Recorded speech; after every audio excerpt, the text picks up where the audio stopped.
got your shit. Is this what you want? Huh? Is this what you want?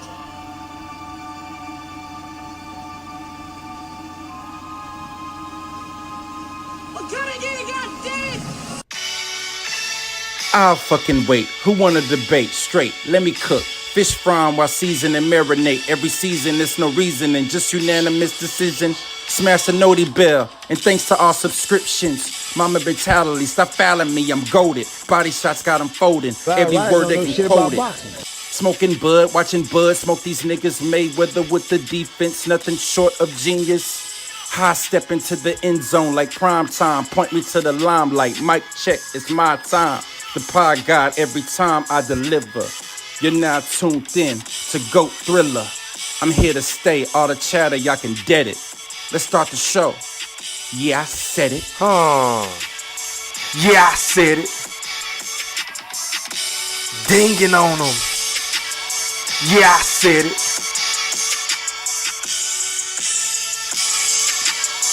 Yeah, I said it. I'm the best ever. There's never been fucking anybody. wait. I'm Sonny Liston. I'm Jack Dempsey. There's no one like me. I'm from Nairclaw. There's no one that can match me. My style is impetuous. My defense is impregnable. And I'm just ferocious. I want your heart. Yeah, I said it.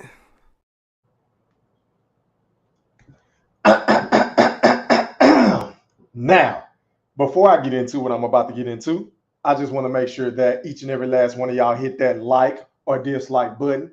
And please don't forget to put some motherfucking Coach K Duke full court pressure on that sub button if you're new to the channel. And please don't forget to ring that noti bell so you can be notified via email each and every time your boy E Thriller, aka Hamrothstein, aka GOAT Thriller, aka the motherfucking Black Picasso, because I paint these pictures so vividly with my words on the sport of boxing whenever I feel like it. And once again, fight fans, ladies and gentlemen in the Wolf Pack, welcome back. Now, first things first, man. Shout out to everybody that's watching this live stream podcast on my YouTube account. Shout out to everybody that's watching this live stream podcast on my Twitter account. Shout out to everybody that's watching this motherfucking live stream podcast on my Facebook account, my IG account, and my TikToker salute. Make sure y'all drop some E3s in the motherfucking chat if you're feeling good tonight, because we are less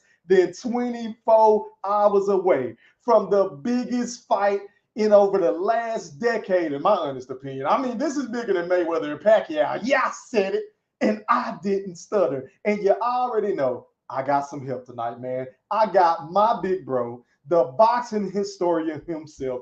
You guys know him as Mosquito Spray, but I deemed him Eddie fucking Atlas. You are live on the chat with GOAT Thriller. Talk to me, big bro. What's popping? How are you feeling, kind sir? I'm good, E3. What's happening, man?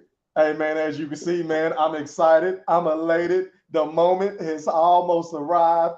Bro, the fight is tomorrow night, man. So you already know. I got to get your expertise. I got to pick your brain, bro. You got to break it down for myself and for the people on how this fight may or may not play out. Already. Before I get started, man, I got to give a quick shout out, man. You know, today is a special day, man. Would have been my old man's 66th birthday, man. So I just want to say to him, you know, you can hear me, man. You know, we love you and we miss you, man.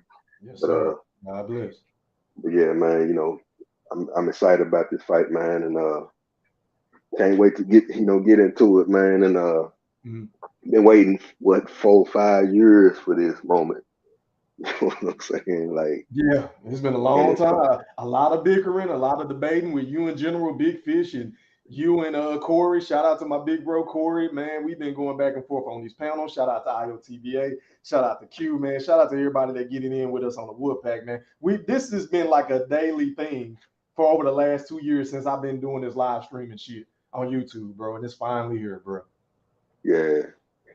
And man, I'm go back a little bit, man. You know, kind of, you know, this fight, man, it kind of has parallels to other storylines and fights.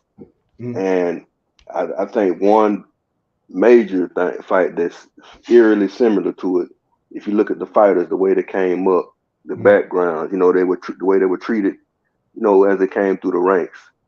I think this is very similar to, from that aspect, to Leonard and Marvin Hagler, where you got Terrence Crawford on the Marvin Hagler end. You know how Marvin Hagler came up, you know, fighting in the spectrum, you know, making his way the hard way, getting it out the mud, man. And you got Sugar Ray Leonard, who was, you know, the Olympic darling, came in, signed with the big promoter, had the big time trainer, and was immediately, you know, making big money and all that. And Hagler just never fought. You know, Hagler even went and had his name legally changed, so people would have to put Marvelous on the front of his name. You know what I'm saying? Just to get the respect he felt like he needed. You know what I'm saying? He deserved as a man and as a fighter, man. And yeah, it just kind of reminds me of that, man. As far as, but you know, as far as that goes, I'm not gonna say Crawford is similar to Hagler in the way he fights or whatever, just because he's a switch hitter or whatever.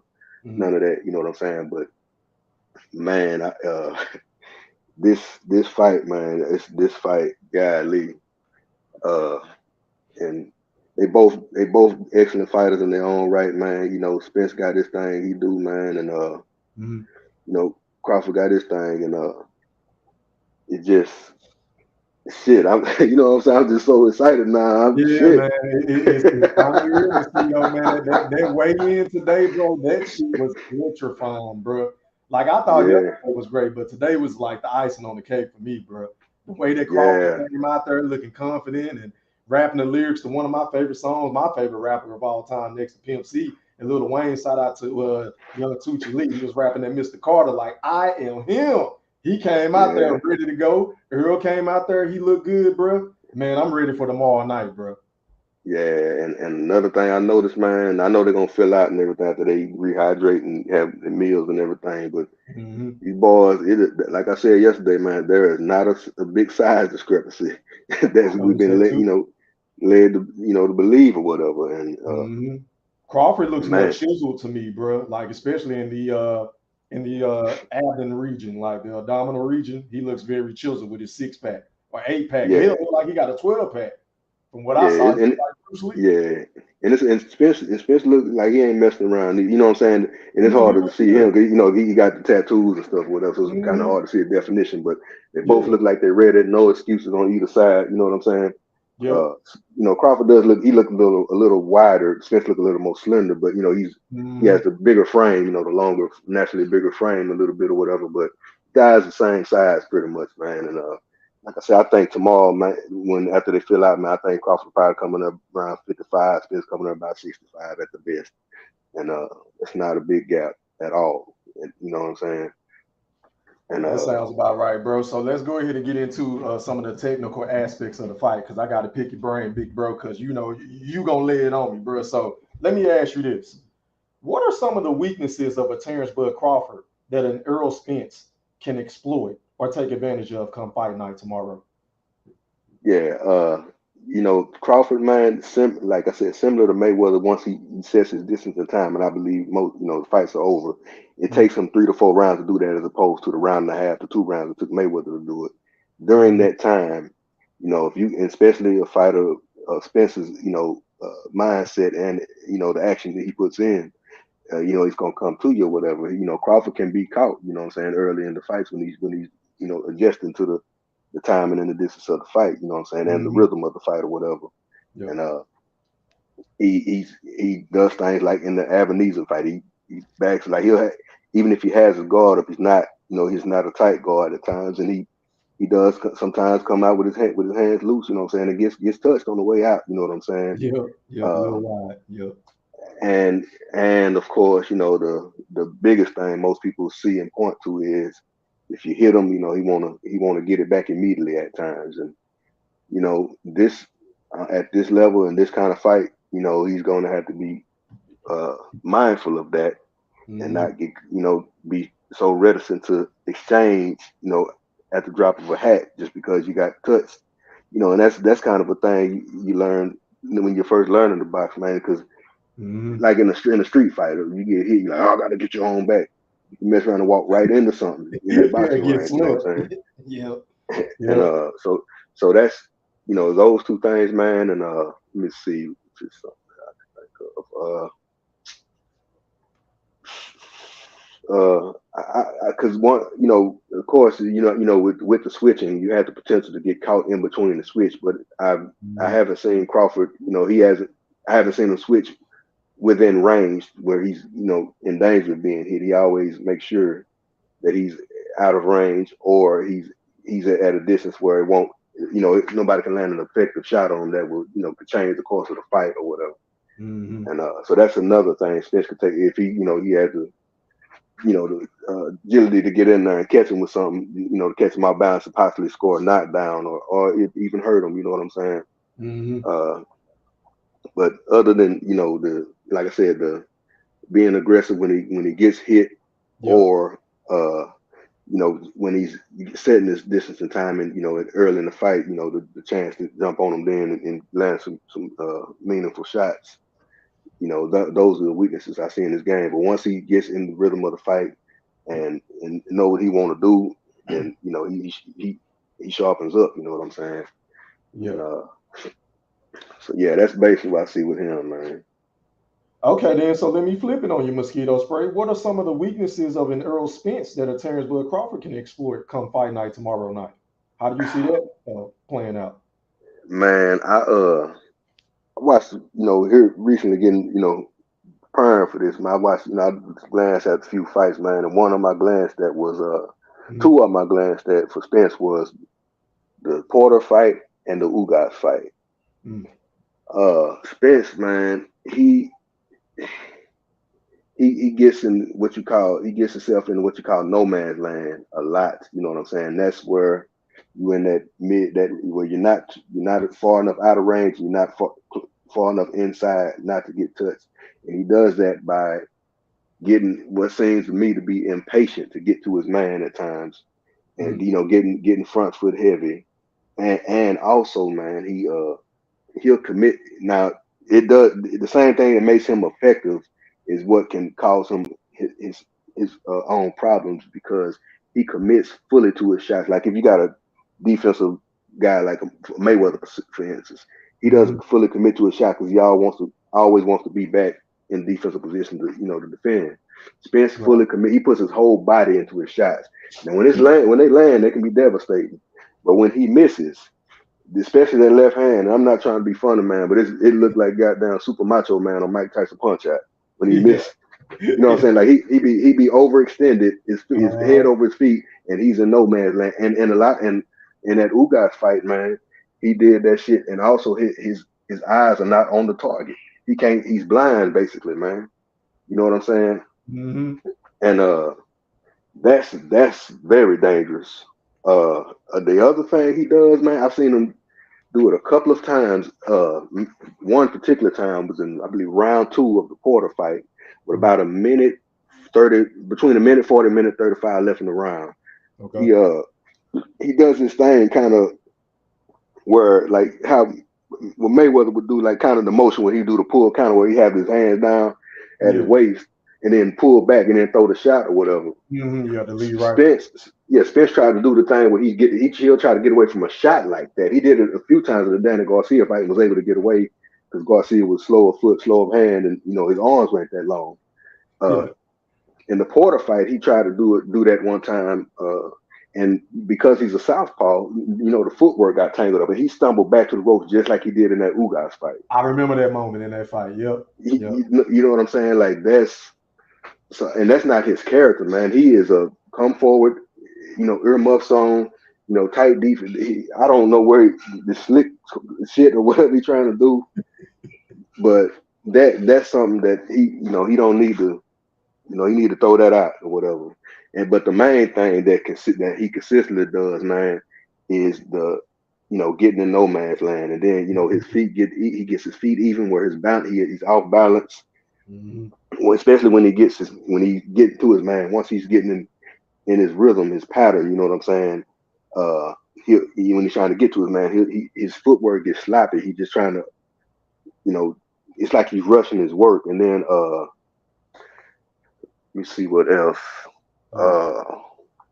Shit. I'm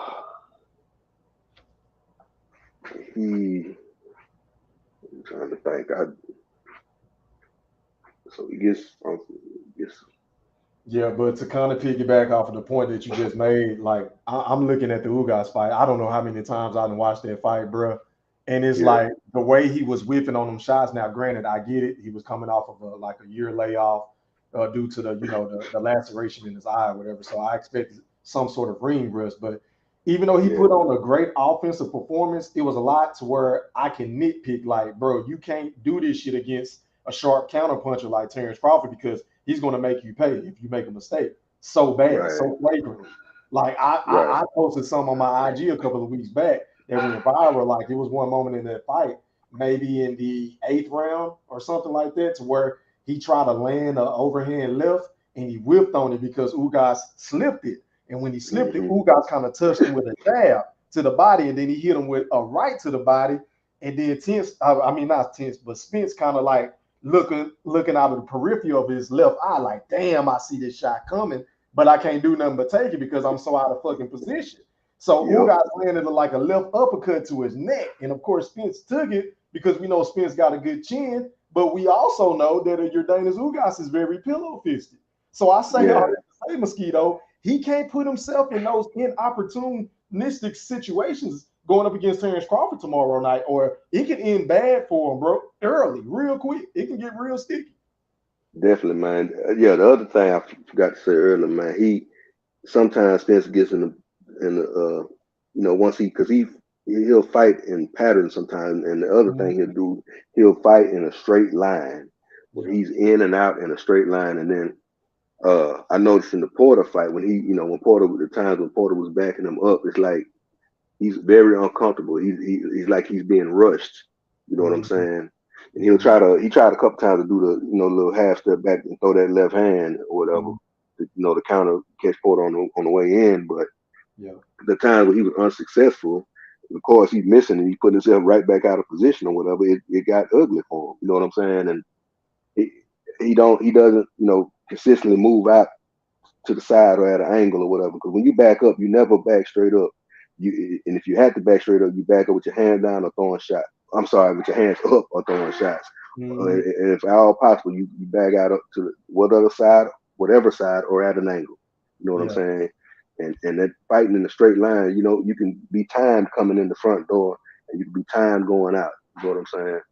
And that's the main three things. So fighting in a straight line, the overextending and getting out of position, and that damn shit that Mayweather shit, whatever the fuck he be trying to do or whatever, that he needed. Because think about this, in that Danny Garcia fight, man, a lot of them overhand right, Danny Garcia was just missing them shots. Yeah. I think Danny, if I'm not mistaken, I think Danny Garcia has a 69-inch reach. It's gonna be 5 more inches. You got to worry about, with Terrence Crawford. So he's a lot quicker coming at you because we know Danny Garcia is slow as snails. Yeah. So let me ask this, because you did mention something about Spence was backing up in the straight line in the Sean Porter fight, and I know exactly what you're talking about. But Terrence Crawford, you kind of alluded to it earlier, but I kind of wanted to touch back up on that because he does tend to have a tendency or a real bad habit of doing that, bro. And I've seen him get caught in a lot of fights doing it. I think he needs to clean that up heading into tomorrow night. Wouldn't you agree, Mosquito? Definitely, man. Both guys, man, got some things they need to clean up because tomorrow ain't no playing around. There's a small margin for error for both guys. You know what I'm saying? Because of this explosiveness of both guys, the potential to be explosive, and you know what I'm saying, just to put yourself in a bad position, like because in the event that it does turn out to be some tooth and nail close fight, you get caught off balance or something, or you get caught, with a wild shot and get knocked down or whatever, that can cost you the fight. You know what I'm saying? Yeah. I was just about to ask you this, bro. I can't remember who said it. I don't know if it was Antonio Tarver. I was watching the interview earlier today, or maybe it was yesterday, Mosquito. But I heard somebody say, whoever makes the first big mistake could cost them the fight. Yeah. To that you say what?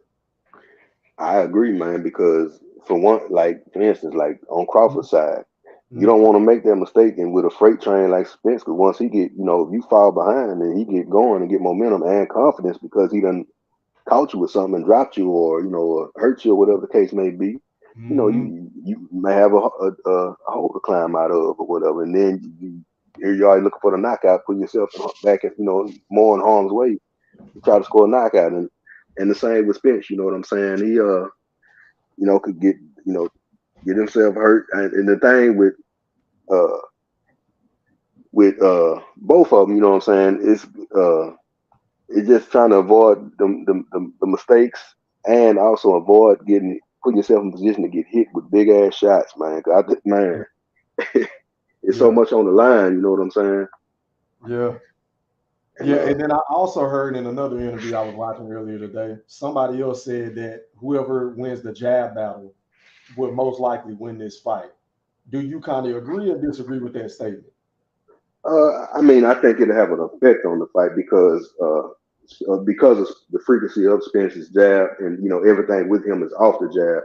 So one thing that a coach would tell their fighter when you facing a guy with a jab, you jab with the jabber.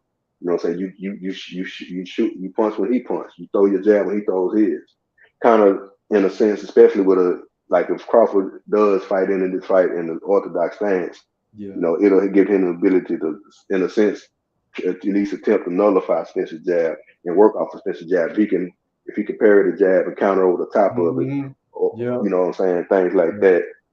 And so it's the jab is gonna be very important, you know what I'm saying? But I wouldn't say who is especially like just who lands the most is gonna win the fight, but just basically having an effect on the other guy with your jab. You know what I'm saying? Whether that's Spence keeping Crawford off balance and busy with his jab so he can get in and do his work, or Crawford taking away Spence's jab and countering him over the top, making him, a little hesitant or whatever to get, to throw his jab as much.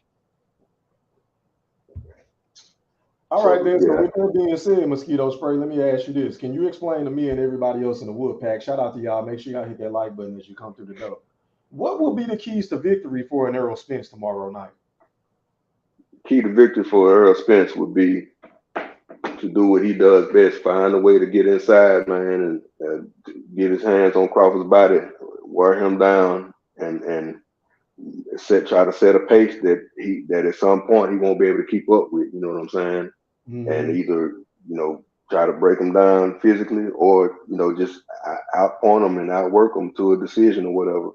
You know what I'm saying? However it comes, but he has to. His fight is on the inside. I just do not see Errol Spence fighting Crawford in the style in which he fought Mikey Garcia on the outside and being successful. He can't. I mean, he has the ability to box. He has the ability to do so, but it does not look as natural as it does when he's fighting. His fight, which again is on the inside, not mid range, not long range, inside. He has to get inside. And, I agree, man. And I also think, just to piggyback off of your point, bro, I think this fight is going to come down to who can make their adjustments faster on the fly. Like who is going to adapt to whose style. And, I think it's going to be a chess match. I think there might be a couple of times within a few rounds, maybe 2 or 3 rounds, to where they go on chest to chest, maybe on the inside. But for the most part, I think both guys are going to be patient, because it kind of goes back to what I asked you earlier. Whoever make that big mistake, that might be lights out. You feel what I'm saying? With that mentality, it's like Errol Spence and Terrence Bud Crawford has been saying heading into this fight. So with that being said, Mosquito, let me flip it. What is the keys to victory for Terrence Bud Crawford tomorrow night? I think Crawford, he's going to have to mix things up, man. He's going to have to be smart in box. You know what I'm saying? I think it'll be the easiest way for him. I think the best way for him, it would be to step around, give angles, half steps back, throwing 2 or 3 shots at a time and moving. You know what I'm saying? Trying to walk Spence into shots and seeing if he can wear them down like that. But I think there are going to come points in this fight, just due to Spence's, his grit and determination or whatever, where he's going to get inside. Crawford's going to have to fight with him. So and when that comes about, Crawford's going to have to be able to, he's going to have to get to Spence's body, which not a lot of people have done. And maybe nobody really. Porter touched his body a little bit. Bit, not enough. And he's going to also, because of Spence's high work rate, Crawford's going to have to punch in between Spence's shots on the inside with shorter shots to catch this guy to his body, to the head. You know what I'm saying? Make him think in there, man. And make him respect him too. Yeah, so I think I ought to mix it up. I don't think I just think just because of who these guys are, the way this fight, I see this fight flowing. I think there's gonna be some inside and some outside fighting Crawford gonna have to do at different times in this fight, man, in order to be successful.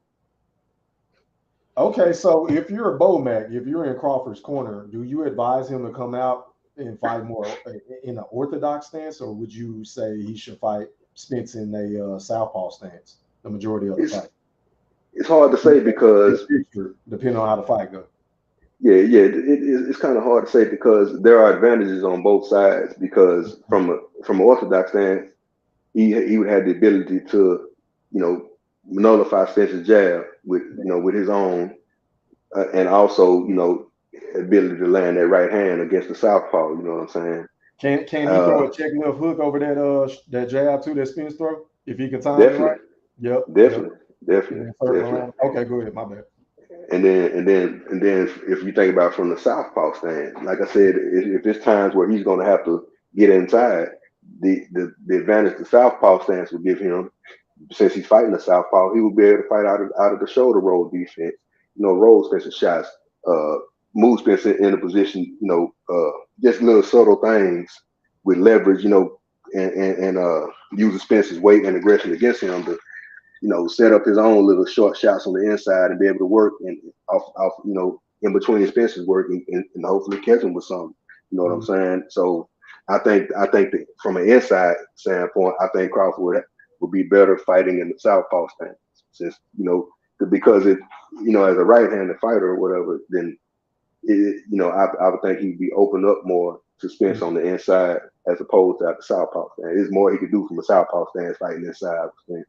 But on the outside, I think it's whatever he's comfortable with, depending on what he sees in there, you know what I'm saying? But both stances have their advantages, you know what I'm saying? Like you said, he could get, counter Spence over the top from the orthodox position over the top of Spence's jab, you know what I'm saying? Yeah. So there's numerous things he can do. He could possibly land a straight right hand to his body too, because you mentioned that body earlier. That's another option for him. So do you agree with the Earl sexuals whenever they say that Terrence Bud Crawford is a better fighter out of the southpaw position? I mean, from what I've seen, man, he does have most success. Like that De'Aaron Jones fight, man. And what was it, round one? Like 30 seconds left in the fight, man. He switched to southpaw and immediately dropped his cat with a right hook. You know what I'm saying? Like, okay. So with that being said, Mosquito, let me ask you this, bro. Why don't he just come out southpaw just to begin with and just say, fuck it, let me just go ahead and get these niggas out the way? Like what is the reasoning behind it? Just trying to get for himself different looks and also give the other guy different looks. You know what I'm saying? Because when you're facing it, because mouse spar with us, it's when you fight like a switch hitter, man, because once they switch, you gotta switch what you're doing. You know what I'm saying? Because most people don't like to fight southpaws, right-handed fighter, because it's like looking in the mirror. You know what I'm saying? Right. But when as a southpaw myself, you know what I'm saying? Like a right-handed fighter, I'm keeping both hands up. But when he switched to southpaw, I now have to fight out of the shoulder roll if I want to. You know what I'm saying? It's different. What you have to fight in a different style based on the stance that's in front of you. And he's just trying to get, probably to see how these guys react to what he's doing, to see what openings, he can find, what he can open up on these guys based on their reactions he sees by, let me try to shoot this jab to the body, or let me, shoot to see how he reacts, trying to set up things later on or whatever. Setting traps, because a lot of what Crawford does, man, he sets traps for these guys to land these big shots. Who do you think has the advantage as far as the trainers heading into tomorrow's night showdown? Man, it's Team Crawford, they have three, trainers. They got one head trainer in Bomac, and then they have two assistant trainers. And then you got Derrick James, who, the trainer of the year, reigning. So, I mean, what's your personal opinion on that?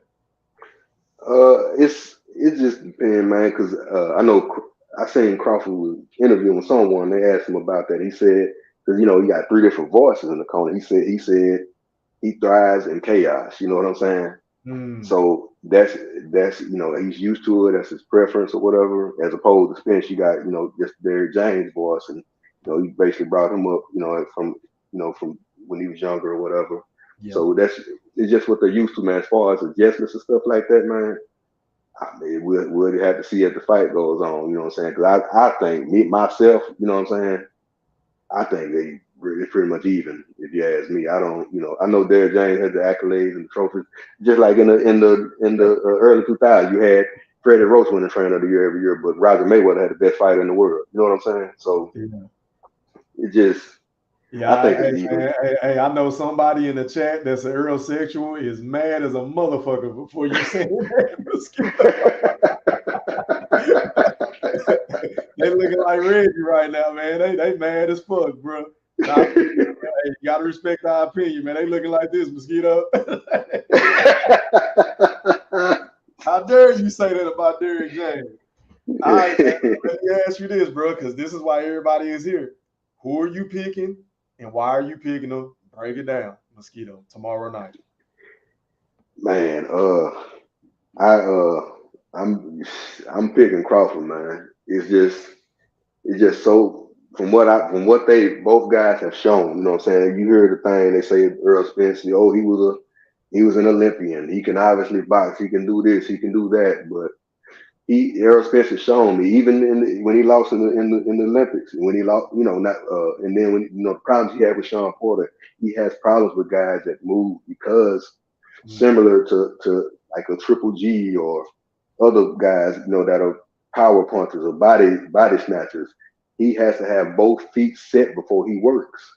You know what I'm saying? He comes in. If it's a fighter, I could say he kind of reminds me of with his style. It ain't the same or whatever, but it's kind of like Winky Wright. You know what I'm saying? A big southpaw, walks around behind a jab. Yeah, I used to love Winky Wright, bro. Yeah, he's one of my favorites. You know what I'm saying? But now Winky wasn't a body snatcher, and he turned your head up all night. You know what I'm saying? But kind of that, walking up with your and then, but a similarity he has to Winky is when Winky would let you work, he'd keep that tight defense and let you work, and then when you stop, then he's working. This is similar to that in that way, as opposed to smooth transition between offense and defense. Rolling a shot and then coming right back with a shot. You know what I'm saying? You don't see that from Spence. You don't see Spence, moving around at angles, landing check hooks on the way out, or fighting going backwards, consistently fighting off the back foot. He does the stuff when he has to, when he's forced to, but his wheelhouse is getting inside and getting his work off and wearing you down through attrition, through a high work rate, through throwing everything hard. You know what I'm saying? And I mean, he's not. I'm not just saying he's Antonio Margarito or nothing like that. He does do subtle things in there. The way he pins guys, frames them, and sets up his shots. And he even switch. He won't throw the same combination over and over again. He'll feint shots. He'll switch. He'll throw that the hook to the body twice and come back with the left hand, or then do it. He on no Ryan Garcia shit where he threw the same fucking punch 4 times, which led to him being knocked the fuck out by Tank. Okay, so it can be tricky, and when you wore down and you're tired, and this guy's working at the rate he's working and throwing these hard ass fucking shots, putting his body into every damn thing. You know what I'm saying? And so I can understand how he's doing guys, how he's doing them, but you got a guy, man, that he can move when he needs to. He's not only a boxer, but the motherfucker can punch. You know what I'm saying? He can punch, and he's probably gonna be the hardest punch Spence's face in his career, and vice versa. Oh, you know what I'm saying? And Yep. Crawford can't just go in there and have his way neither. You know what I'm saying? It's gonna be hard for both guys, but I think there's gonna come a point, man, because like I said, similar to Mayweather, it took Mayweather a round and a half, take Crawford 3 to 4 rounds to say this is some timing, man. Once he sets that shit, the fight is fucking over. And it might take a little longer because he's in there with elite guys, like similar, like you remember when Mayweather fought Pacquiao. Round 4, he got caught with that left hand over the top. It took him a little longer to get his shit together. Yell up and then shake his head like, nigga, you ain't do shit. Start walking his ass back down. Yep. Yeah, so there might be some moments in there where it might take Crawford a little longer to get comfortable, man. But I think once he gets what he, like I said, stepping around, landing 2, 3 punch combinations, and I think it's just gonna come a point like Spence getting ahead of himself, getting impatient, revving it up. I just think he's gonna walk into something, man, and I just don't know if he can take this shit all night. But and then the other thing is that I'm betting on Spence's heart. You know what I'm saying? Like I don't think if he gets hurt, he's gonna shy away and just lose a decision. I think he's gonna try to keep coming. You know what I'm saying? So I just think the way these styles mesh up, man. Spence has to get inside. He's at a foot and hand speed disadvantage. He's at a reach disadvantage. He is not the superior boxer in this fight. He can box, yeah, he can box. By definition, he can box, but he is not the superior boxer in this fight, man. His wheelhouse is getting on the inside, and now he boxes on the way in or whatever with his jab. But you know what I'm saying? He mostly it's the double jab, the looping left hand, then he comes back to the body. You know what I'm saying? It's like, yeah, I just don't. You know what I'm saying? It's very repetitious in my honest opinion, and I think once Bud picks up on his rhythm and his pattern and the way he lean his head whenever he's trying to paw with that jab to get on the inside, I think he's just gonna start teeing off on him, bro. I think that fight, like Earl, might very well be up in that fight. What, 4 rounds to 2? You know what I'm saying? Yeah. 5 rounds to 3. But I just think in the end, Bud gonna catch him with some shit that he don't see, and we already know. I know Earl called himself the shark. He's the big fish, and whenever he smells blood, he goes in for the kill. But so does Terrence Bud Crawford. Yeah. So does Bud. But go ahead. I'm sorry. And the other thing, man, that I'm kind of getting leaning towards, man, based on these press conferences, based on just how they've been talking, I think Crawford got a point to prove, man. I really think he do. I think he feel like he need to prove, because you keep hearing how this guy's going to run him over, and he's a bigger, stronger man, and all this kind of stuff. You know what I'm saying?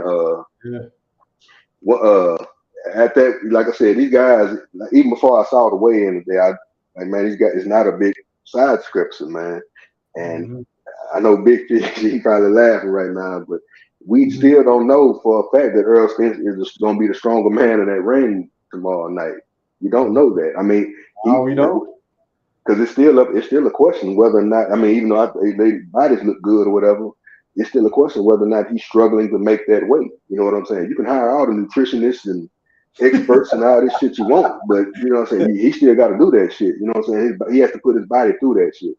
He's been doing that shit for 10 years now. You know what I'm saying? And that shit gets harder and harder as you get older. He's entering his mid-30s. You know what I'm saying? Crawford, on the other hand, is he can eat what he wants and work that weight class, bro. He feeling out. Yeah, and that's another thing. Spence, by waiting 5 freaking years, he let Crawford grow into the weight. Crawford now you can consider him a big welterweight now. You know what I'm saying? He's not a small weight, bro. Yeah, he's not a small guy anymore, man. And so with that said, man, I think like I said, I think the way I see this shit going, man, I think Spence, he ain't that all that I'm stepping. That's bullshit. He ain't stepping for no opening. That's what he said, Mosquito. He said he's stepping from round 1. Yeah, he can say that all day. That's what he said. I think the first 1 or 2 rounds are gonna be kind of fill out, boxing a little bit, and nip and tuck, kind of close rounds, whatever. Then they're gonna get into their thing.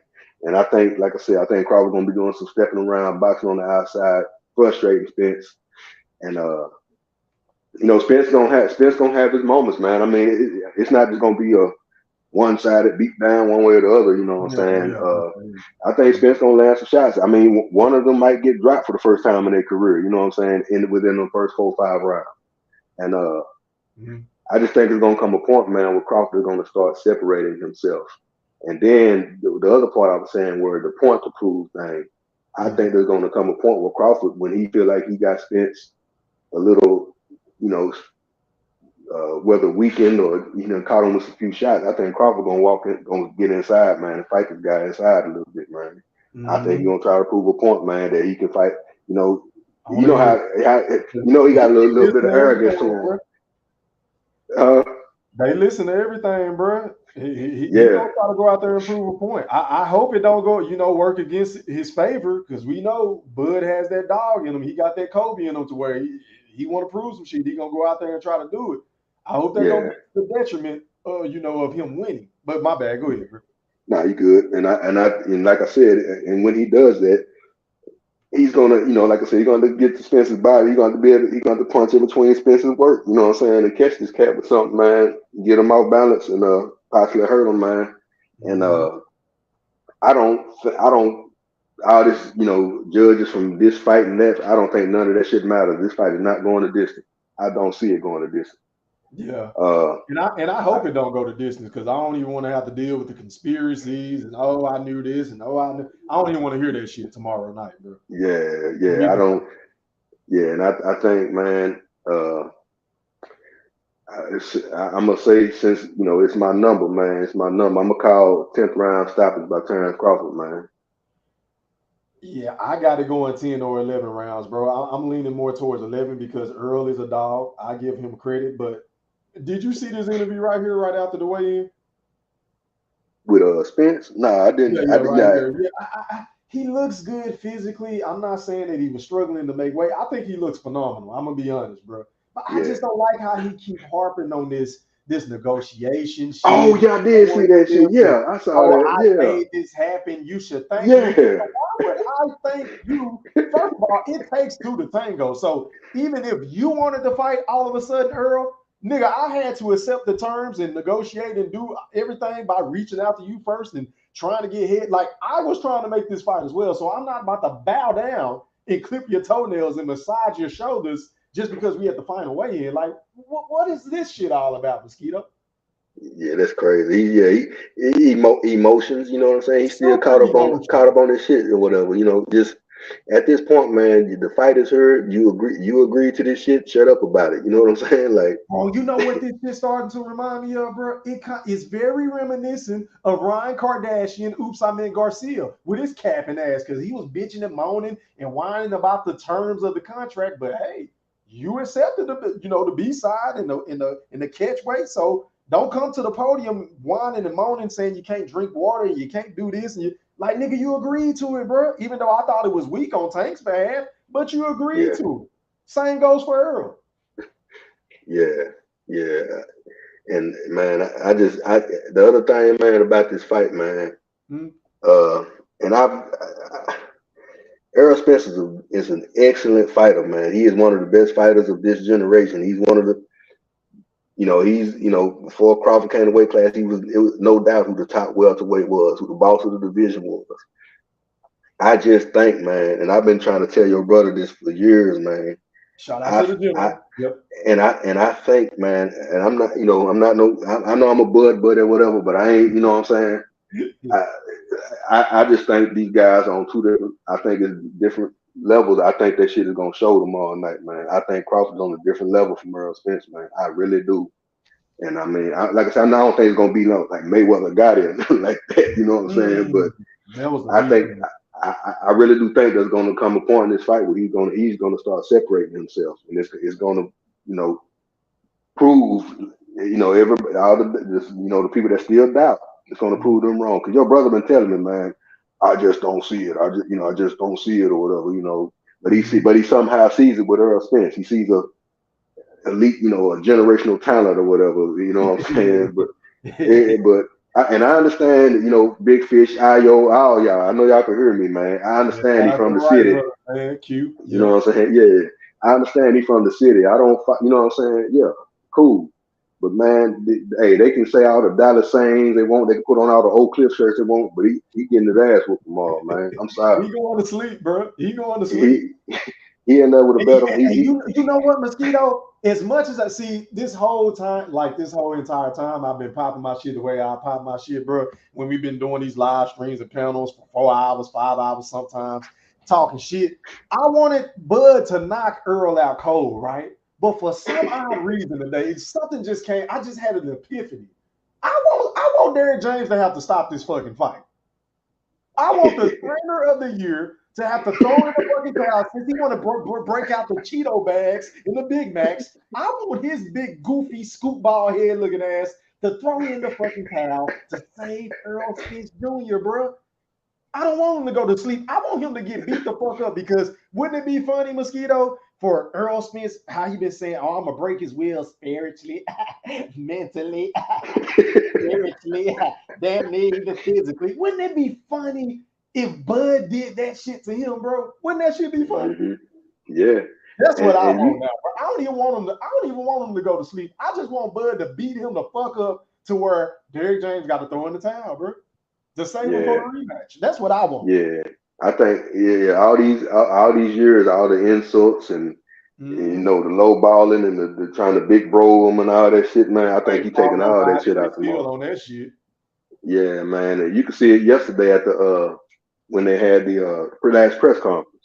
Crawford was, you know, he was up there moose on and shit at the goddamn table and shit. Was hot, boy. I could have fried some turkey bacon on his nose. I mean, god damn, bud. Calm down, man. Calm down, bud. Go ahead, my bad. Yeah, he just looked like he's ready, man. I mean, you know what I'm saying? And I mean, so does Spence, you know what I'm saying? But like I said, man, I just think it is two different levels of talent, man. Two different levels of boxing mastery. You know what I'm saying? There is a reason this guy is where he is. There's a reason that he's at the top of, you know, different people's pound for pound list. There's a reason Teddy Atlas says he has the best instincts he's ever seen. You know what I'm saying? It's, you know what I'm saying? It's just some things, man. I just, like I said, Earl Spence, his I said there's some shit that you just can't teach. He's a generational talent. He's a transcendent boxer, bro. Yeah, and then, you know, like I said, Earl, and the way Earl Spence has to win this fight, man, it plays right into Terrence Crawford, man. Because Spence has to walk through some shit to get in there, man. I just don't see him. How much can his jaw take? I don't know. Yeah, and his fan base, because he's taking shots from Ugas or Porter or goddamn Fiorello Greco or whatever, that Terrence Crawford not going to be able to hurt him. That's what they're thinking. And he's just going to walk inside and break every bone in Terrence Crawford's body. You know what I'm saying? Like, you just said Phil fucking LaGreco. I mean, please don't make me fart. Please don't make. What has he ever done in the sport of boxing? But go ahead. I'm up. Phil LaGreco. But his record, it's just Hall of Fame stat. I don't get it. Yeah, man, and just the arrogance, you know what I'm saying, to think, you know, I'm just gonna do the same thing to this guy that I've done to everyone else. He's not gonna be able to stop me. You know what I'm saying? Like, gamesmanship though, Mosquito. Do you think they just trying to do that to entice Bud into a back and forth rock'em sock'em type of fight? Do you think that's what they do? Possibly, but because they know that's their only chance, because that's coupled with the fact that that's all they can do to win the fight. You know what I'm saying? So they need him to engage in that, because it will give Spence. Because I do believe, as good as Crawford, you know, as crafty as he is on the inside, his ability to, you know, shorten his shots and things of that nature, like, you know, like against my man Avaneson or whatever. You know what I'm saying?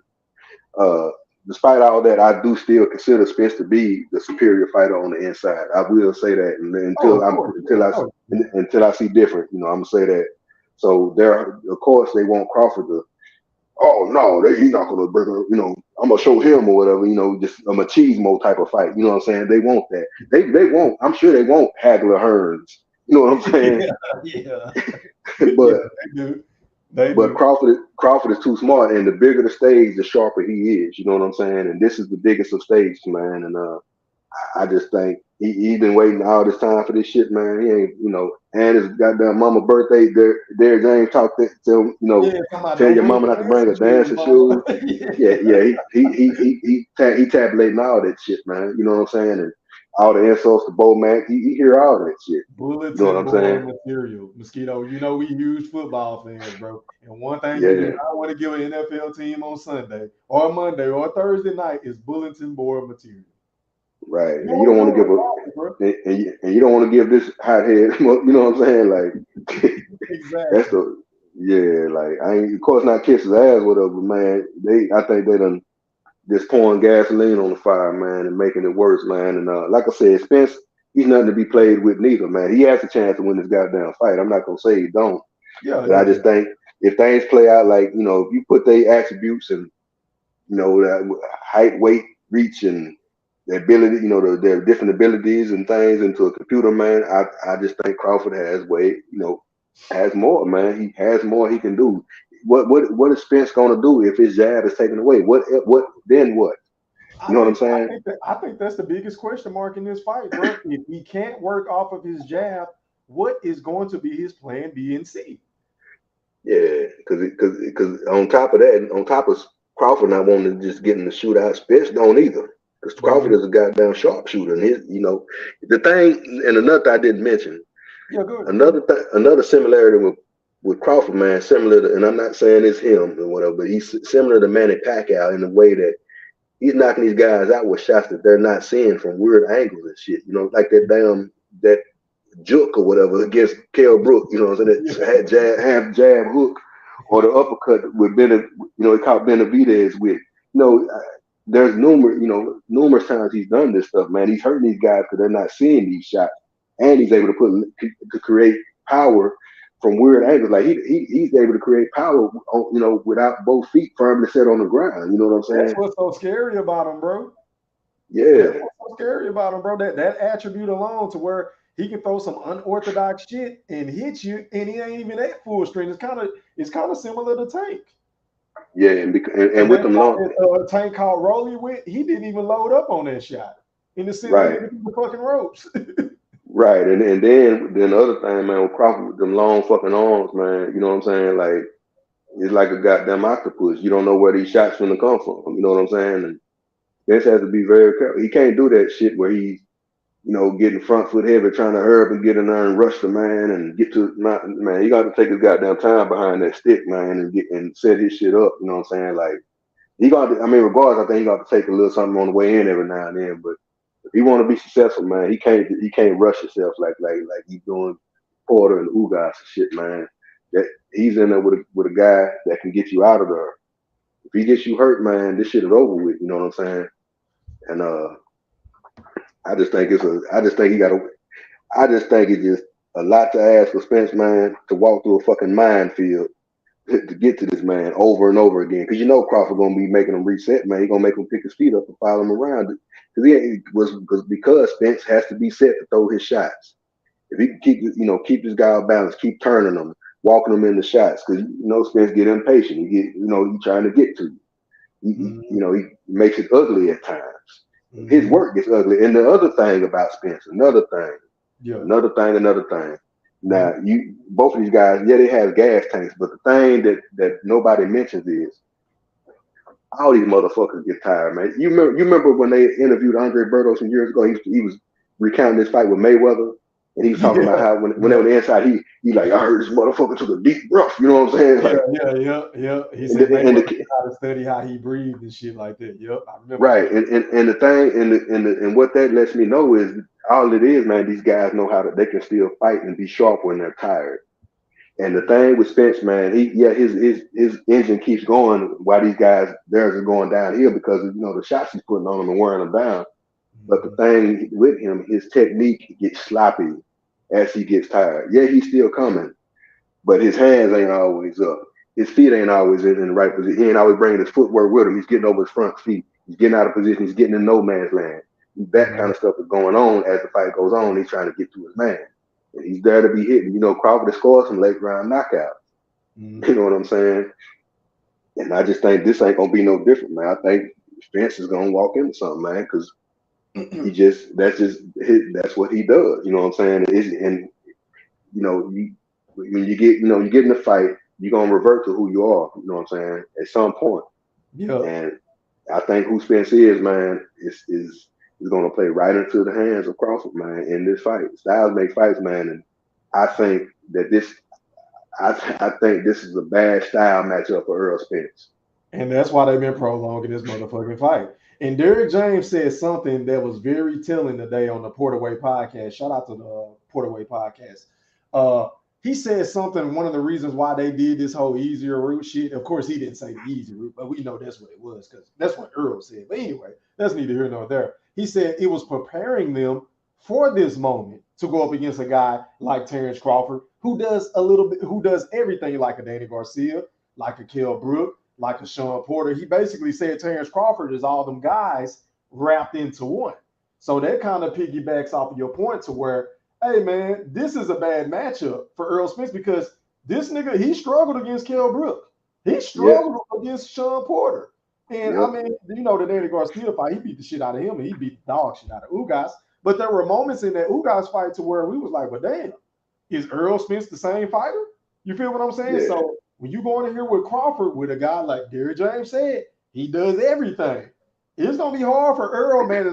I just been listening to Earl, like I don't think, like, if he lose this fight, Mosquito, I don't think it's gonna pain him to lose this fight. It's basically what I'm trying to say. But if Crawford lose, it's gonna be devastating, bro. That's why I don't see him losing, bro. It's his mentality. Yeah. You're gonna have to kill that dude, bro. Yeah.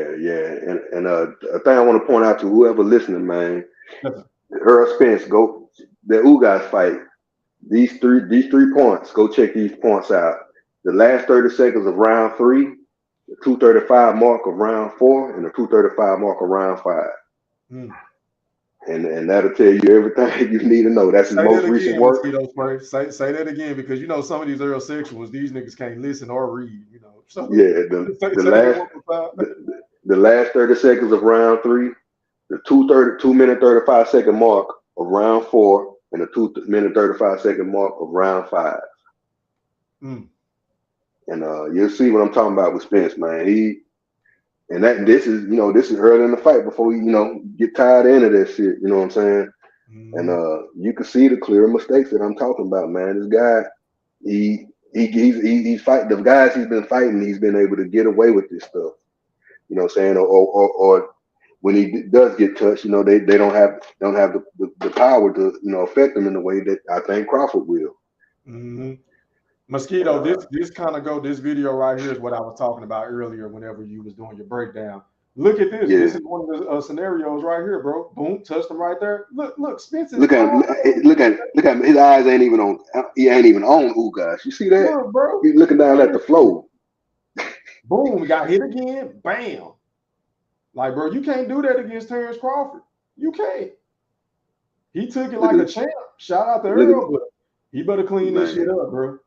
See that super macho man shit. You see him was overextended with that left hand, man. He committed to it. This is no man's land. See, ladies and gentlemen in the Woodpack, and can y'all please hit the goddamn like button? It's 146 people in here. We really appreciate y'all. Well, 157 now. With 75 likes, can y'all do y'all due diligence and hit the goddamn like button for the historian for taking time out of his busy schedule to come on and pop his shit and to spread knowledge on the YouTube boxing community? Can y'all pretty please hit the goddamn like button? Somebody just hit the dislike button.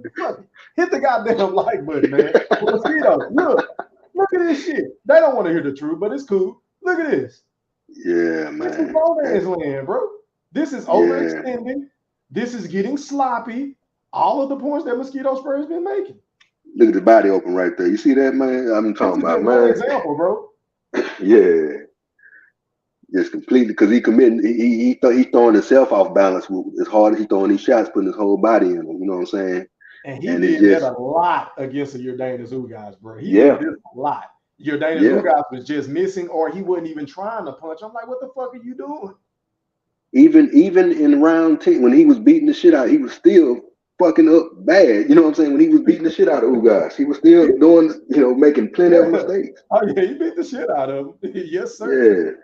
Yeah, he did his thing, but man, it was a lot of opportunities that Jordanis Ugas didn't capitalize on, bro. And I just think when you're fighting a natural counterpuncher who wants you to come in lunging for it so he can bait you into them half-step uppercuts and jukes and, you know what I'm saying, check right hooks or check left hooks, depending on how he want to fight you, man, you're going to be in for a long night, bro. You're going to be in for a long night. I got Earl getting stopped or going to sleep. That's just me. In rounds 11, in round 10 or 11. That's how I see the fight playing out, Mosquito. Yeah, I agree, man. I just don't think he'll be able to take them shots all night. And then another thing, I'm not going to make no excuse for no goddamn car wreck or none of that shit. You know what I'm saying? But it is what it is. Right? You know we're going to it is what it is on that. All I will say is he seems to be the last few fights he seemed to be a affected when he's getting touched. You know, the Porter fight, he got buzzed a few times. Ugas fight, you know, of course, he got buzzed with the mouthpiece thing or whatever. And Ugas, I think Ugas made him uncomfortable to the body a couple times in that fight too. He did. I think that was in round 8 or some. Maybe I think it was either round 8 or 9. Hey, Earl don't like getting hit to the body, but who does? But Earl really don't like getting hit to the body. It's kind of crazy. Yeah. Yep. Yeah, so man, I can't wait, man. Man, I can't wait for all you motherfuckers.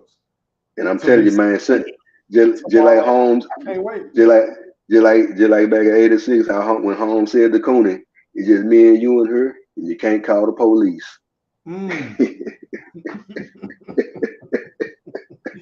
Hey, Mosquito Spray, I appreciate you for coming on tonight, man, and breaking this down for the audience, man. Shout out to the Woodpack. I hope everybody enjoyed this breakdown. I know it's going to be a lot of naysayers in the chat that's just, you know, because we fuck with a lot of Earl Spence fans. I mean, contrary to what a lot of people may or may not believe, but a lot of the niggas that come on my panel are Earl Spence fans.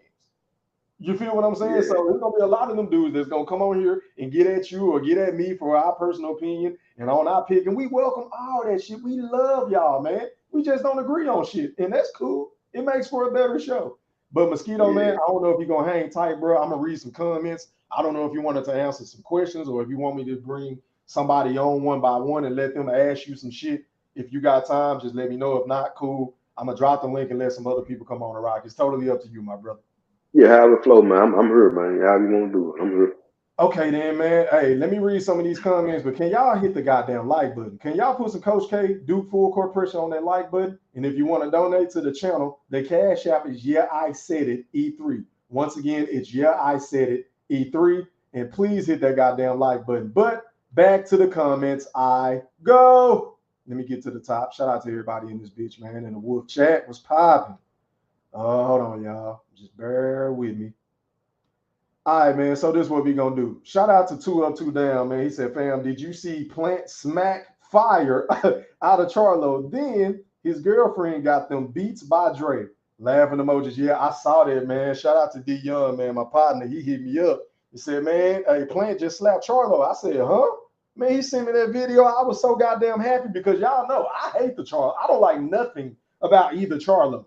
And they just do a lot of talking and capping, and they just think they super tough, Mosquito. I don't like nothing about them niggas, bro. Did you happen to see that stuff?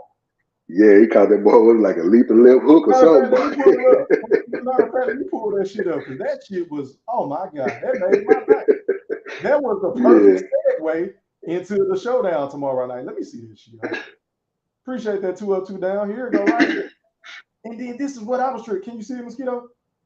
Yeah. Okay, let me remove this comment. Yeah, so this is my thing, though. This is the second time one of these niggas that got smacked, right? And they didn't do nothing. Like the first time, Jamel got smacked by Jared Hurd, correct? Yeah.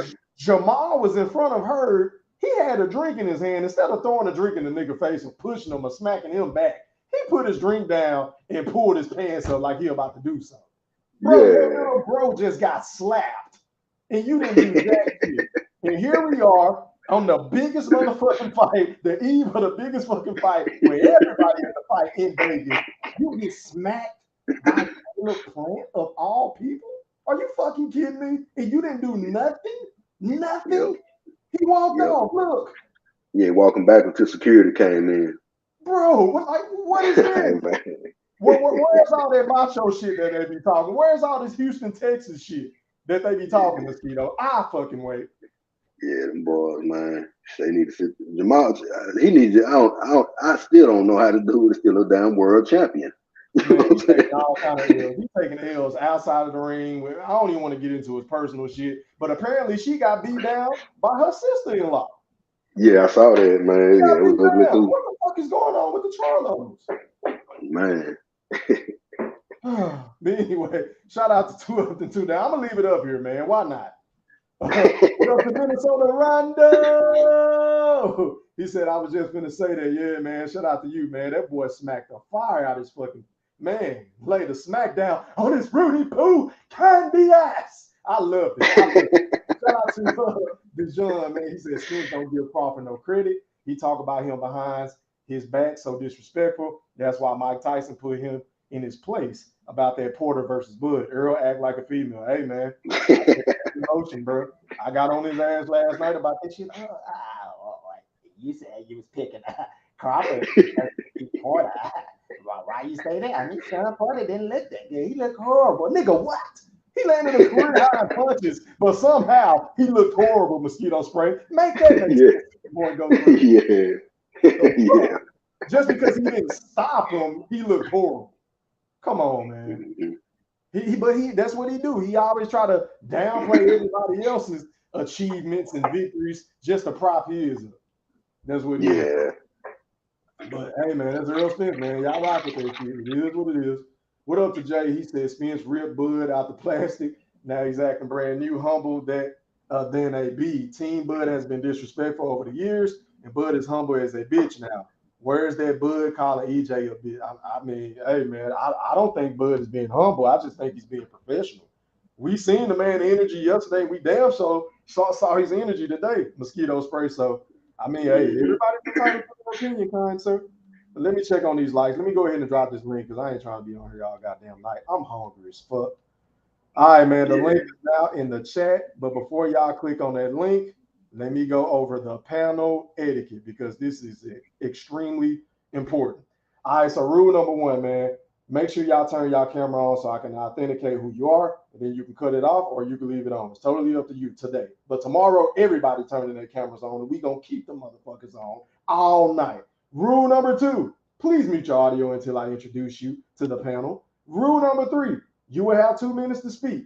Once that timer goes off, I got to pass the motherfucking mic so we can get the open panel. Rule number four, one of the most important rules, please don't dominate the show because once again, this is my show, not your fucking show. And you have to be mindful of everybody want to make their opinions. And if somebody got smoke with somebody else, fall the fuck back, be patient, and then you chime in and get in where you fit in like you at your motherfucking local barbershop. Factsy Thriller, big facts. Rule number five, and this is very important as well. Please don't mention any of these other motherfucking YouTubers on my shit. Because if you do, it's a $25 cash app fee. No exceptions. If you can't send me my motherfucking money, I'm kicking you off because that's paid promotion. And I don't fuck with them niggas because they don't fuck with me, right? And rule number six, which is very important.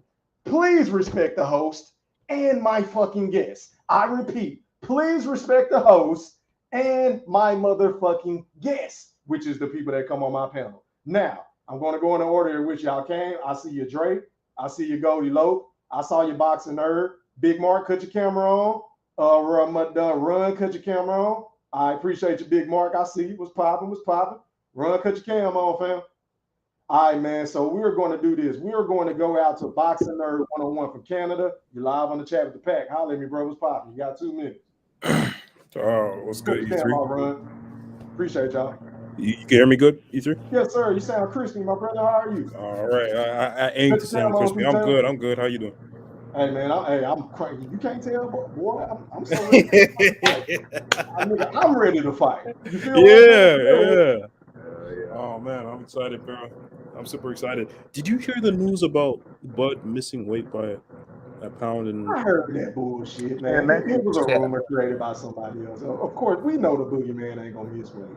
Okay. Because that got me scared, man. That got me too scared, bro. Bro, that was just capped to get y'all scared. I mean, yeah, man, that's probably I'm a Spence fan. I'm riding with Spence, and I'm gonna tell you, I knew that was capped when I saw it. Oh, okay. We'll get into that in open panel, but appreciate you for coming on again, E3. That's 2 news this week. That's awesome. Yeah. That's awesome. I'm happy you'll be able to come on, bro. Like, yes, I understand families first, but we appreciate the sacrifice you make to come on and entertain us, you know. So I'm just excited for this fight, man. I'm ready for everybody else to talk. So that's all I gotta say, man. Go ahead and give us your prediction, Boxing Nerd. You got one. Oh, you already know. You know, some niggas on YouTube that flip flop, they done went to the other side. So nah, here's the thing. Hold your peace. Every man has the right to change their mind. In my general big fish voice, once new information is presented, you seen both fighters at the weigh-in. You seen how they was looking. We saw how they was talking. Who are you picking and why? Go ahead. So I am picking Terrence T-Bud Crawford. T-Town, cut your cam on, man. I'm picking him in the 9 to 11, just because he has too many tools, man. He's been watching Earl for years, and from his debut to his 28th fight, we've only seen a little bit of improvement from Earl. It's been the same thing over and over and over and over again.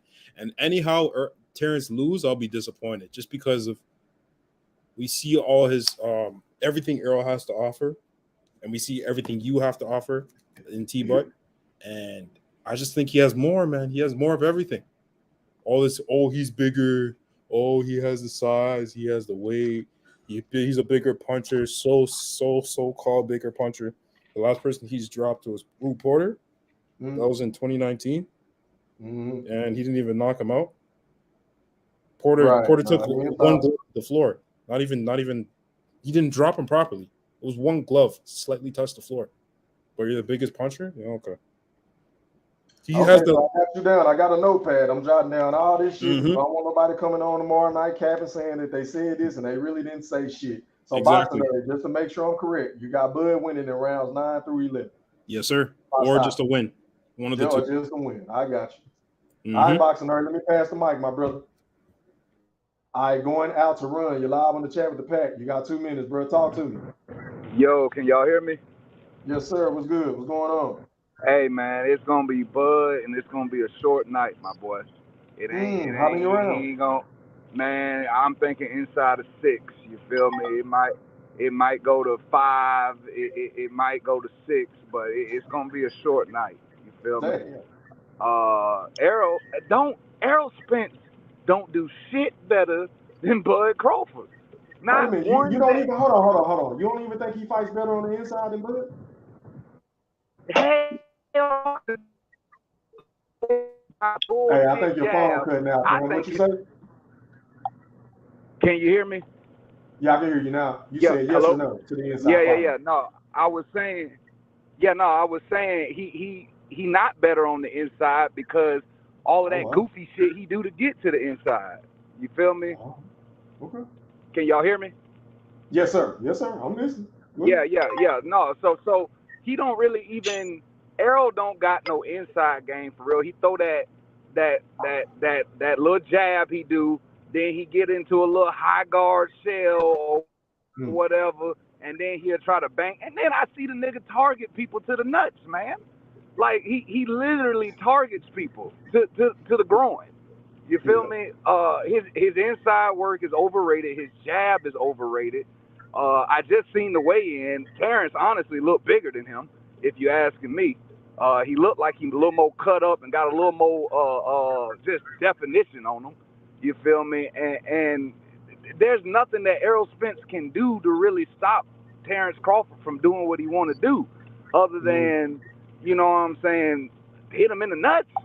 You feel me? Like, I don't see Terrence Crawford move his feet better. He's faster. He has better timing. Hey, Ron, not to cut you off, man. Hey, it's been 2 minutes, bro. I got to pass the mic. Before I do that, man, shout out to my guy, my day one, man, D-Town motherfucking blaster, for sending me that Cash App donation. I appreciate your love and support, man, and you already know how we coming, man. I got to get you right, fam. Where my shit at? Hit it!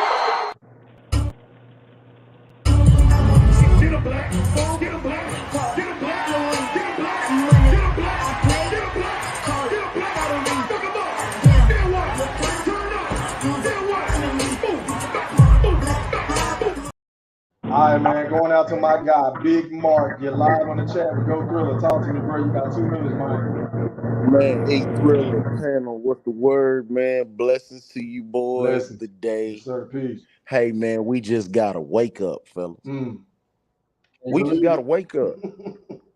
That's it, fool. Like, I mean, I get what everybody's saying. T-Bud Crawford. Hey, man. Hey, look, bro. I tried to say this last night. If he can't land that so-called knockout shot y'all are talking about, boy, it's going to be a long-ass night. And I believe it's going to be a long-ass night. That's why I'm taking my money pick is Earl by decision. Okay. My big money pick is Earl stopping him in round 11. Okay, so Earl in 12. Okay, and then Yeah, okay. Earl in 12, but I mean, he could freak out and knock the nigga out in 9. We never know. I mean, we really don't know what's gonna happen. That shit could go either way. Like, I'm just happy the fight is here. Right. Okay, then, Big Mark, man. Did you have anything else you wanted to add about the weigh-in today? Did you see something? Did you body language or anything? You got 50 seconds left. Okay, the weigh-in. I thought they was being weenies at the weigh-in, if you ask me. You didn't like it? No. Okay. No, I didn't like it at all. They were supposed to be getting into it. God damn it, we fight tomorrow. Somebody's supposed to get muffed. Where is the Caleb Plant energy? That's what I'm talking about. Where is the Caleb Plant energy, my nigga? Yeah. That's Earl told Bud he should thank him. I didn't like that. Like, nigga, what the fuck I'm gonna be thanking you for? We're about to fight in less than 24 hours. Man, look, I didn't like that. I didn't like what Earl said today. I don't like what Bud did yesterday. So at this point, man, it's just like, man, you know what? Both of you niggas being some weenies right now. So hurry up and fight so we can move on to this Canelo and Charlo shit. Hey, man, let me go ahead and pass the mic, Big Mark. Let me go out to Goldie Low. You're live on the chat with the pack. Talk to me, bro. What's poppin'? What's up, little bro? Oh, man, it's almost fight time, my brother. You got 2 minutes. Pop your shit. Mosquito spray, what's going on, my brother? Good analyze tonight, my man. Appreciate it, bro. E. Yes, sir. Did you check that out? What I text you last night? I didn't really understand your text, Mr. Golden, but General Big Fish gave me some context behind it, and yeah, I didn't know what you was talking about, though. Okay, then. Yeah, because last night I got off you. I was scrolling and it popped up last night. That's why I told you to go back and yeah. But anyhow, yeah, you didn't send me no video though, Mr. Golden. You know you got receipts, man. But I didn't have time to download no video like that. E. Next time I do it though, I'll see your video next time. Okay, then appreciate it. All right, man. So we can get Mr. Golden. Why? I'm writing this shit down. Go ahead. I want to brought my new suit today for a funeral tomorrow. You ain't shit, man. Huh? You ain't shit, man. Yeah, I went to the mall and bought a new suit. I bought a big fish suit, because that nigga ain't gonna sleep tomorrow. I hate to say it, y'all. I hate to be, brother, bad news and shit, man. But that's what the shit can happen, man. I mean, let's be for real, man. This man, he ain't got nothing for Bud. It's gonna be entertaining fight while it lasts. You feel what I'm saying? But I think Bud just a little too much for him. It's gonna be too much headache, man. I mean, shit. But I'm trying to find out why in the hell Charlo shut that nigga like that. That's what I'm trying. I mean, why Plant shut Charlo like that? He said something about don't touch his face or something. But let me ask you this before we get to that real quick, before I pass the mic. What round do you got Earl going to sleep in so I can write this down? I told you from the beginning, Earl going in 6. Earl in 6. Okay, so you got Bud in 6. Okay, I got you. I just want to make sure. Yeah, all right, you pass the mic, man, so we can hurry up and get all right, bro. All right, man, going out to Dre from Southwest Philly. You're live on the chat with Go Thriller. Talk to me, bro. What's poppin'? Oh man, shout out to the panel, shout out to E Thriller, man. Man, I'm excited, man. I mean, I ain't gonna lie. It's been a lot of trash talk over the years. You pulling for Bud, you pulling for Spence. Sometimes you start to like the skill set of the guys, and you start to like the personality of the guys, and you feel like that's the person you advocating for. That's your champion. So I'm gonna keep it 100. I'm definitely emotionally invested into this thing, man.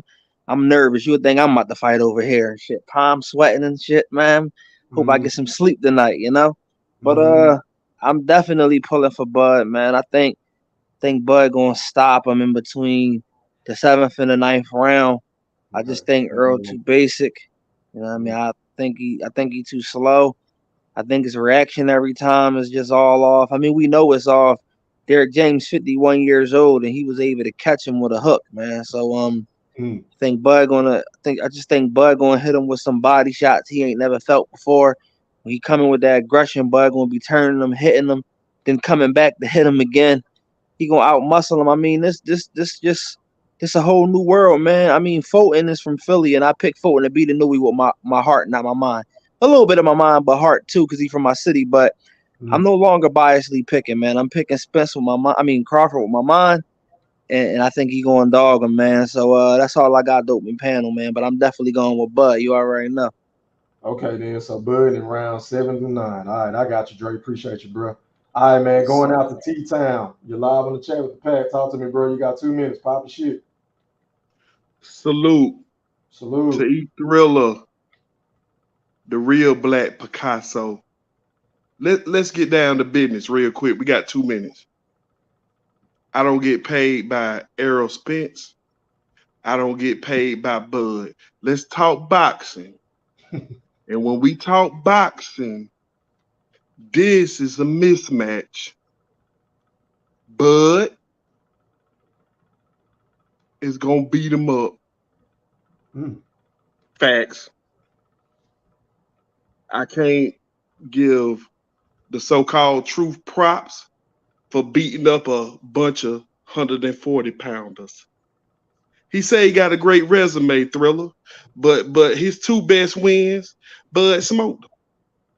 I'm not going to give you props for beating up people who ain't did nothing at 147.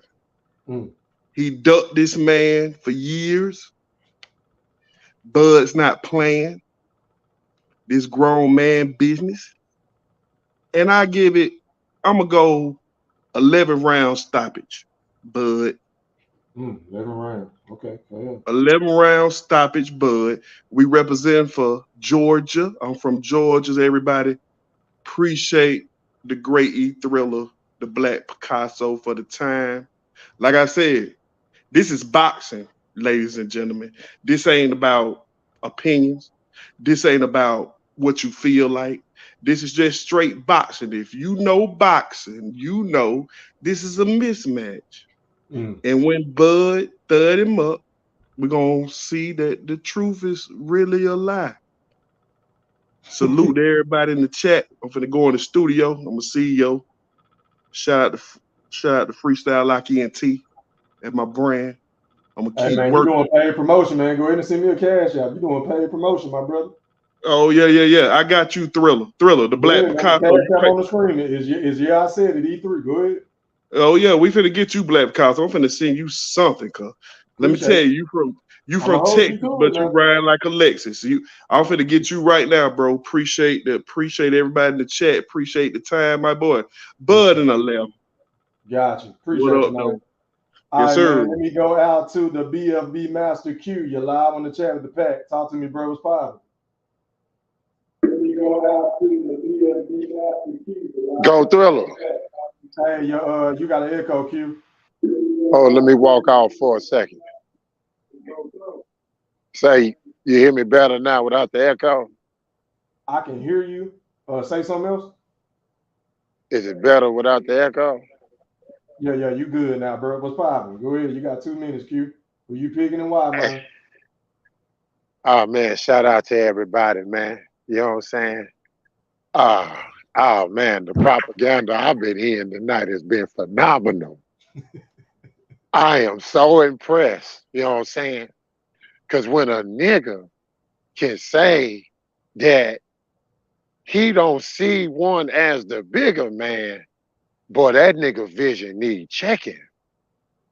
And when the nigga also can say he don't see him as the better inside fighter, but the majority of people pick between the two, the inside is not where Buddy really want to be. But, hey, man, each his own. For me,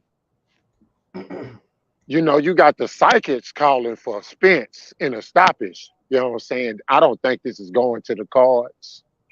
And after Spence put him in the dirt, we gonna smoke Bud up like a motherfucker. You know what I'm saying? We gonna smoke Bud up. I can't fuck with the crawfish ball. But I'm down for smoking his motherfucking ass up. I say Earl in 6. Spence in 6. Okay, I got you. I'm writing this shit down. And Mr. Golden, if you don't believe me, put 50 more on it, nigga. Ooh. Man, don't I stop. believe in that shit for I'm not. real, man. I know what's gonna happen. I'm I not know gonna what's address gonna that happen. bullshit. I I'm know not what's gonna gonna address that happen tomorrow bullshit to night. get an open counter. I'm gonna All you pop this niggas shit. gonna be disappointed, and I'm gonna be the one right here for you. I'm gonna be the one right here for my buddies. Y'all gonna be disappointed after tomorrow night. I pass the Hey, mic. Quinn, right now, Man, right I now, I'm gonna dropped send the mic. $100 I E right dropped. now. Hey, E3. Oh, I could drop $100 off bet. for That's General Big Fish. $100 bet right now. A big fish on here, Bet. bro. Oh, is it? That's Oh, $100. okay. Yeah, he on here. That's $100 bet. That's $100 bet, Mr. Go. Okay, man, let me go ahead and pass the mic, man. Going Pass the out mic, to Playboy. the General Big Fish has entered the premises. You're live on the chat with the pack. Talk to me, big bro. What's poppin'? Go Thriller, man. I'm Juice, man. I done heard everything, man. That was a great breakdown by Mosquito Spray. He wasn't completely biased like I expected him to be. So kudos to you, Mosquito Spray. You mentioned some great things that Earl Spence does in the ring. But it's one thing that you didn't mention, Mosquito Spray, is that the great footwork that Earl Spence has, the quick feet that he has, he's just as athletic as anybody he's ever been in the ring with, even Sean Porter. He mimicked Sean Porter's feet all night, Mosquito Spray. You know that, bro. He out-willed him, out-muscled him, out-toughed him. And that's going to play a major part in this. Not only that Mosquito Spray, but it is going to be the skill of Earl Spence's jab, the technical ability that he had with that, bro. So Earl Spence is going to be able to make Terrence Crawford stop and have to fight, bro. He is going to be on those ropes. He is going to be in that red corner. He is going to be in that blue corner. I'll fight, bro. It's nothing that he can do to stop that for 12 rounds. And it's funny, E3, I have not heard one Bud Buddy predict Terrence Crawford in a decision. I haven't heard it yet. Y'all are praying for victory. It's a difference between knowing who go win and praying for victory. See, I prayed for Sean Porter to win, but I knew he really wasn't when he fought against Terrence Crawford. But I prayed like a motherfucker, but it didn't work. God was like, get your ass out of here. This is just a boxing match. So what y'all doing, y'all, is not gonna work. It is not going to work. Your boy is in trouble, E3. He is all out of character. Yesterday he was Martin Luther King, Frederick Douglass. He was all these inspirational speakers. Then he just turned into a damn lunatic because he got baited in. He's super emotional. And today I could not believe what I seen. He came in dancing like Floyd Mayweather about to fight Conor McGregor. I couldn't believe it, E3. This dude is completely shook up in this moment. I believe this moment is too big, and then he's gonna bring Eminem out. We talked about this, E3. He's gonna bring Eminem out, and your boy is after these body punches. He's going to be throwing up mom's spaghetti. All right, man. I appreciate it. Before I pass the mic again, hold on, fellas. Shout out to my guy T-Town. Hold on, y'all. Let me get this out. Shout out to T-Town, man, for sending me that cash out for that paid promotion. I appreciate it. He said, for the greatness, blood wins stoppers. Hey, man, let me get you right.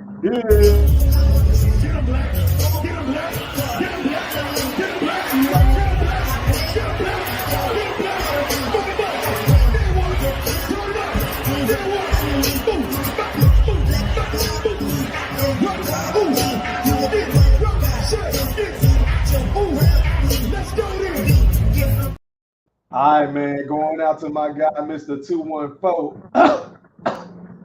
To across the pond. You're live on the chat with Go Thriller. Talk to me, fam. What's poppin', bro? Hey, Go 3, E3, the Black Picasso, a.k.a. hamrothstein, a.k.a. Mr. Full Court Press. What's poppin', my guy? Hey, man, we almost there. Ayo, talk to me, man. You got 2 minutes. Tell me who okay, gonna win. I'm gonna make this short and sweet. Shout out to you and Mosquito Spray. I'm with Fish on that. I thought listening to it at first, Mosquito Spray was gonna be completely biased because we know he picking Terrence Crawford, but he made some excellent points, and I'm glad the General came on here and stated what he stated about Earl Spence footwork, and I salute you for that, General, because it's just so crazy to me. You know how a guy like Earl Spence and what he's able to do, cut off the ring better than anybody in the sport of boxing. And they talk about this dude don't have great footwork. They say he's one dimensional and this and that. But salute to you for saying that. But yeah, we heard, man. I heard one one person on here say Terrence Crawford does everything better than Earl Spence. Like it shows if we're looking at the numbers, Earl Spence does a lot more than Terrence Crawford. The only thing that we can say that Terrence Crawford does better than Earl Spence is he has more knockouts. That's it. That's it. But hey, I got Earl Spence in round 10. Like I say, I don't think that I ain't saying that they can't go to a decision. I ain't one of them silly fools like that. But see, my thing is this fight mean too much. I think them dudes have too much grit and determination and self-prove that they want to leave no doubt in that ring that they are the better guy. And yeah, that's all I got to say about that. E3 ready for open panel so we can get it cooking, man. Yes, sir. All right. So another thing, one more thing. I know I got like 20 seconds left. Go ahead, Ayo. Okay, so I totally love that part where Earl Spence and Terrence Crawford had. I know people was on here talking about they don't want to see that, but y'all got to understand we've been arguing for 5 years, and to see them guys with the ultimate respect at the end, man, that was a magical, beautiful moment, in the sport of boxing. Already, hey, Big Fish, before I pass the mic, bro, you had Spence in how many rounds? Shit, I got Spence in 11. Spence in 11. Okay, I got you. I'm just writing it down. Okay. Yeah, we start. Yeah, the Cheeto bag is coming out in 11. E3, write that down. Put I got you. the Cheeto bag. Down, bro. I got you. Big family size Cheeto bag. All right, so let me do this. Let me go out to my dog, Corey. You're live on the chat with the Wolfpack. Talk to me, bro. You got 2 minutes, man. All right. Just want to say what up to everybody. It's been amazing, listening at the conversations that have taken place tonight, the commentary. Mosquito Spray, good job on the breakdown. You did the opposite tonight of what you do when we be on the phone, mano a mano. So much love and respect. I gotta say this, man. I think it's going to decision, and I think Earl gonna find a way to win on the scorecard. But the thing that has just taken my breath away over this whole debate over all of this time is the praise and worship service that the Crawford or the Crawfish head, shall I say, have for Terrence Crawford. Now, with all due respect, I definitely believe it's gonna be a tooth and nail battle. I pick it to go decision. I have never seen Earl get knocked out. I just haven't seen it, and I think the man can take some punishment. Ultimately, at the end of the day, I'm still gonna be okay. My question is are the Crawford fans gonna be okay if it don't go their way? I can lose and I'm still gonna be all right. You know what I'm saying? I went to DeSoto. Earl went to DeSoto. You know what I'm saying? He comes from a long line of great athletes from this area. That's why I'm rooting for him. I'm not an Earl sexual, but I will say go Earl. Much respect to Crawford. I respect his fans. And man, peace and blessings to y'all, man. That's all I can say, because it's gonna be a rough one. All right, man. Now, before I open up the panel, man, let's be mindful. Everybody can't speak at the same time. If somebody got smoke with somebody else, let them get their shit off and then go on to the next person. Everybody get in where they fit in.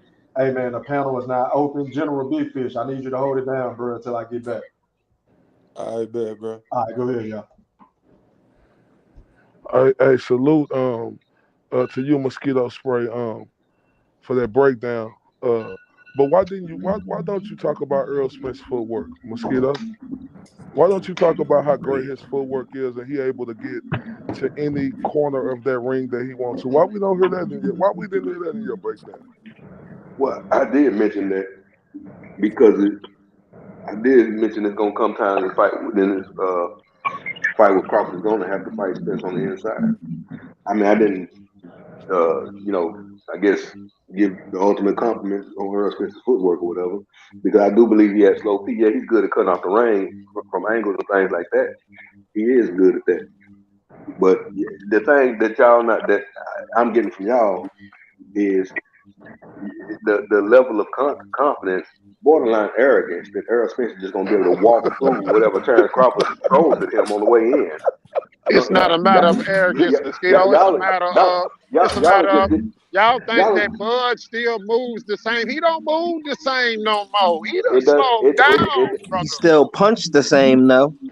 Okay, Yeah, well, guess and what? that's what I'm saying. And this is the hardest Finna punch Earl get what Spence he is got going coming to face. tomorrow night. Y'all gonna be And one thing disappointed. I can say, I Y'all can gonna be agree. I disappointed think they tomorrow both night. gonna hurt each other, bro. Like I could say that. Yeah, they gonna hurt each other. They both is gonna Yeah. give each other problems early in the fight, bro. Yeah. Because like you gotta understand, like, but this is where Bud gonna lose it. Like, yeah, I ain't gonna lie to you. We could be arrogant sometimes, you know, we speak on Earl Spence, but the nerve of mosquito spray to call the Earl sexuals arrogant when you got these buddies out here in the way they talk about Earl Spence and how he's just one dimensional. He don't do nothing else but one thing. And you're calling Earl Spence the people who think he gonna win arrogant mosquito? No, I'm talking about it's like y'all just have this supreme level of confidence that he's gonna be able to walk through whatever Terrence Crawford throw at him, man. No. He's having faced a puncher like Crawford as a professional. I mean, He's y'all not so excited behind those exhibitions that he done had. Y'all think that this is an exhibition. No, this is a real fight. This is the Check first this out. time Buddy ever done got Check tested. this out. Check I this don't out, want to Quinn. hear that bullshit. Y'all Check it out, know Quinn. this is gonna be the first time he really getting tested, man, against a real dog. We shall see. Errol We shall Spence is see in Against not a no 24 real real hours. dog. dog. Errol Spence is not no real dog. Who said Why that? he's not? Tell me I Who why said said, he's that? not. okay, I'm gonna tell you why Who not. said Number that? one, because Errol Spence don't exchange. Errol Spence, when he get hit, He he don't cover up. exchange. Errol What? Spence, when Errol The Spence get hit, blasphemy. go Listen watch to his this fight. nonsense. When Come he on. get He hit, he doesn't punch goes in between into a Mosquito. punches. Deontay Wilder high shell. It's that PBC high guard. He don't know how to really get in the inside and throw back and forth with nobody, bro. Are you serious? Bro, when Mosquito. Are did you Earl Spence. serious? Don't know how Mosquito. to Oh throw my on the God. inside. Cap Yo, is at an I know all you being a time who do buddy. he throw high. back and I forth know you with? being a buddy right now. Who he throw back and forth with? Who is he exchanged with? Everybody, bro. No, he didn't, bro. Bro, okay, all right. So, bro, how can he not exchange with everybody in a fight? You gonna exchange with everybody, and we know Bro, Earl Spence has a rapid pace better than anyone in the welterweight division, bro. So if you go back and look at the punch stats and go watch the fights, bro, like I'm not mad at you if you think Crawford gonna win. See, the Mosquito, you talking about the arrogance of the Earl Spence fans. Did you hear this guy? yeah, Did you hear him? I think I might be wrong, but I think what my guy is trying to say is Earl Spence, you know, That's why you number one, Mosquito. That's why you number one. oh man, That's why you number one. Mosquito, why you can always I, try That's to why you clean number up? one. can I Mosquito, You hold trying to on, take up for what this man let the just man said. Mosquito, That's why why you you clean number it Yeah, up? one. man. Put your damn Windex up. y'all not gonna let me answer the question. The But why you general was cleaning it right. up for You him? number one. You number one. Why Look. you Hold cleaning on. it up for him, Mosquito? What I asked you this you said the arrogance of us. This dude, did you hear what he just said? He said Yeah, Earl Spence don't know how to exchange. And you call us arrogant, sir? no, I mean, with that statement, flat out statement, I disagree. But I'm saying what I'm gonna say is, I'm not sure what he was trying, if he was meant that or not. But the thing I noticed with Spence, like I mentioned during the breakdown, similar to Winky Wright, you know, he'll shell up and let you get the work off, then he'll work. He does not thank transition. you. He does not transition smoothly from offense to defense. You don't see him roll a shot and come right back with a straight left hand Thank like you. Mayweather or Canelo or James Toney or somebody like. Or He'll never Terrence do that. Crawford. Yeah, you know what I'm saying. So that's what I'm trying to, you know, I'm not sure my man was trying to get that out, but that's what I see with Spence. He doesn't. Now, when you think it's shady, yeah, rolling shots and coming right back with shots. Spence would you could throw a 6, 7, 8 punch combination. Spence going to be in that shell until you get done. Exactly. So hold up, mosquito. Mosquito. Now look. Now. Okay, all right. Everybody shell up, bro. Everybody put their guard up, mosquito. Terrence Crawford put his guard up. Everybody put their guard up because you be downloading and seeing what the fighter is going to do and trying to capture your moment where you can throw punches at. So I think that's a little misleading to just say Yeah, bro. Earl Everybody Spence. looking to punch in between something if they a real boxer, bro. You don't just like, come on, man. Right. Like what you? When That's how what often Bud does. right? How often does Spence do that punching between guys' shots though? You know what I'm saying? Oh, he When does is it. So you don't see when Earl Spence when Earl Spence. So you ain't So never no, I'm seen? asking a question. I My ain't bad. Go look. ahead. My bad. The debate is over with. You know, like we done debated for years about this. I'm asking you a question now, Mosquito. You don't see where Earl Spence pick his shots and punch in between the guard? I'm talking about when a guy is throwing, like if a guy's throwing a combination. When have you seen, like if a guy's trying to throw a 4 punch combination? When have you seen Earl Spence get a shot off? Not shell up and wait and then throw a shot. I'm talking about roll a shot Exactly. and come right back Ugas. from it. Why this guy still throwing shots? He don't. He did it with Ugas. When? When? Ugas did a lead uppercut and he tried to do a pull counter with a straight left and he missed it. Second round, go look it up. It was either second or third round. Mosquito, you don't see the subtle step. See, that's what people think Earl. Like I know Earl Spence is fundamentally sound. Okay, we give him that. But you don't see the subtle steps Earl Spence take back. That ain't gonna work against Bud. Yeah. At all. I said it during my breakdown, man. He How in the how do you in the know that's quarterfinal. not going to work? How do you know I'm that? saying boxing is a game of How do inches, you bro. know Because What that? are you Bud talking is a about? How master. do you know that though? I'm Because asking Bud you, is a Mosquito. How master do you know that? adjuster, bro. That's why. Master adjuster. So what about? He Hold too on. Okay, smart. I give Bud that. I give you that. All right, Bud is a master adjuster. We done seen him do it. That's why he undefeated. He 39-0 with 30 knockouts. So Earl Spence ain't no master adjuster. No. Not like Bud. He not gonna outthink Bud, bro. No, so you telling me Earl Spence ain't no master adjuster He I with got didn't like see hit it in the Porter 150 fight, bro. times against Porter. He fell. Exactly. He fell for the same walk to the corner, spins you in the corner like 60 times, literally the Thank you. same move every hey, but time, bro. you do know when Terrence Crawford get hit. I don't see adjustments. I just see him trying to hurry up and get his lick back, bro. You calling that adjustments? When he Did get you hit, see he the way stick his he? tongue out and he try to get his lick back and he just go for it all. You You heard didn't what see Sean how Porter said. Sean Porter said, "I pride myself off of making people uncomfortable. I just couldn't make Bud uncomfortable. The nigga is just comfortable in that ring, bro. It's So nothing Earl, Spence Yeah, can he do that couldn't can make him rattle him. all right, uncomfortable cool. because his ass was out of shape. So who done made Okay. Earl? Hey, Dre from Hey, Southwest, Houston? hold Mr. on. Two One Five. Who Hey, done fellas. made Earl do Hey, something fellas. else? Ayo, can you Huh? hear me, Ayo? Oh my bad. Hey, Sean Porter isn't a really good reference point when you're trying to Thank prove your point on that, sir. Because let me just give you a couple of facts real quick. Earl Spence versus Sean Porter. Earl Spence allegedly, this is according to CompuBunch. You can find this on boxingscene.com.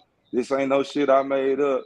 Earl Talk to him. Spence, 221 total punches landed, 745 total thrown, 29.7% connect percentage. Porter versus Spence, 172 punches landed, 744 thrown, 23.1% connection.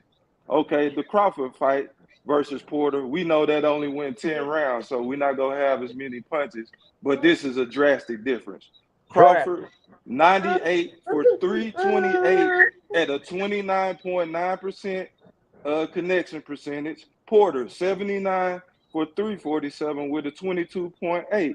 So Porter, that So he fought the shows you same fight. that wasn't the same fucking Sean Porter. We know the stories. We know his dad was pissed The off. We excuse. know everything is out, the excuse or whatever. Mike Tyson, like Io, you tell him, take it from here.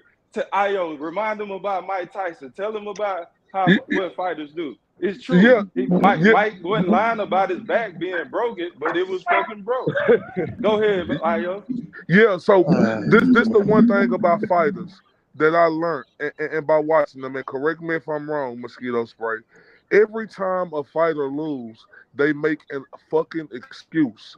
Like whether it be right or whether it be wrong. Every time this is just my opinion, like Fish brought up Mike Tyson. He talking about Kenny Porter making excuses. The nerve of you, Iron Mike. And you said your back was broke. And you said other and did all this other stuff. So I ain't trying to hurt none of that, fam. Like none of that. I know the truth. A lot of people know the truth. People don't want to accept the truth. Real quick, I'm sorry, because one thing I need to mention. That's a bad example y'all using. So Mike Tyson said he had just got done knocking out Triple H in 49 seconds. Talk to him. No. But he said, It doesn't matter. Back was broke. It doesn't matter though.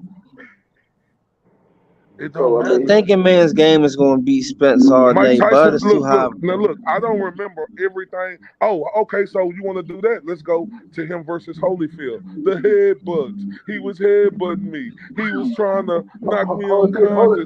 You know what I noticed? He wasn't head. Hey, Ayo, he wasn't headbutting him, Ayo. Hey, you remember what he did at High Seen Rock Run? You remember what Holyfield did to him? Yeah, he had that big old hammer. Soda water can under the skin. All right. He definitely was headbutting him. Okay, but look, that's an excuse. You need to work around that. Like I don't give a damn. People talking about Earl Spence nut shot. Well, make sure you inform the ref that Earl Spence nut shot, so the ref could be looking out for that. Like every fighter make excuses, bro. Well, I'm sorry, y'all. That's my 1-year-old. Everybody make excuses, whether it's right or it's wrong. Go ahead, man. Yeah. I don't know. I just think Bud too smart for him, bro. Honestly, no disrespect to Spence. He not gonna outthink Bud, bro. He just not. In my opinion. I mean, I can see what you're saying, but I don't see what you're saying at the same time. Because in order to win a fight, you got to outthink somebody. Both of them have been outthinking everybody they fought. So to sit there and just be like, "Oh, well, he's who is Errol Spence outthought? Who the hell has he fought?" I said, who is Errol Spence outthought? Who is he outthinking? And my answer to that was, who the hell has he fought? You just said everybody. Everybody. Yeah, but most of them were flat-footed fighters, though, bro. Sean Porter. Flat-footed fighters. Yeah, Lucas was flat-footed. Danny flat-footed. Cal Brook flat-footed. Do y'all heard Mosquito? Now you talk about we arrogant, right? Oh my God, the cap. Mosquito. The cap. You say we arrogant, Mosquito. This dude just said everybody Earl Spence fought. No, not everybody. Just most of his last opponents. When we talk about Terrence Crawford, bullshit ass resume. You just said earlier, everybody. This dude tried to Lamont Peterson flat-footed. My brother, was Lamont Peterson flat-footed or not in that fight? Bro, listen, fam, what I'm saying. Okay. You can say what you want to say, right? But then when we say that he outclassed everybody, you say, oh, they was flat-footed. Oh, but when we say Terrence Crawford ain't fought nobody, you try to gas the situation up and make his competitors look like something that they're not, fam. He won a split decision fight against Sean Porter. He didn't outclass nothing.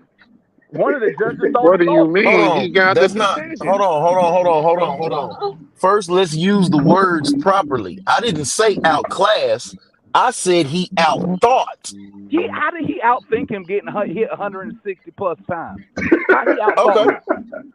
Okay, so now let me ask you this. Who was thinking better when that left hook landed? When that lucky ass left hook got in there, that ain't gonna be They were both throwing them at the same time. So Yeah, what do you mean? I'm not gonna call it lucky. It was a good shot. It was a good shot. And if we all go back and watch the replay, he fought that up. That was a setup. Sean Porter even said it. Sean Porter fucking said it. It was a beautiful shot, but my problem is he said I got hit with the same left hook 3 fucking times and couldn't figure out why. Nigga, you got set up. It was a beautiful shot, but why he never finished? Like, why couldn't he? Like, this is the thing. I'm gonna say this real quick because I know y'all want to talk. Even if like he does get butt hurt.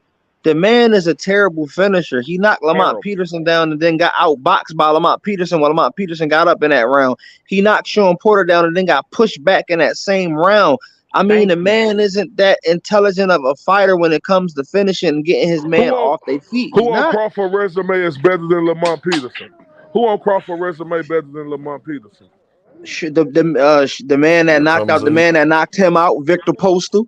Besides The first man that Gamboa? knocked him out. Hey, let me You get know, a question. Let me get a question in I real said quick. Victor Postal. Hey, excuse me, sir. What's your name? I can't see the screen. I can't.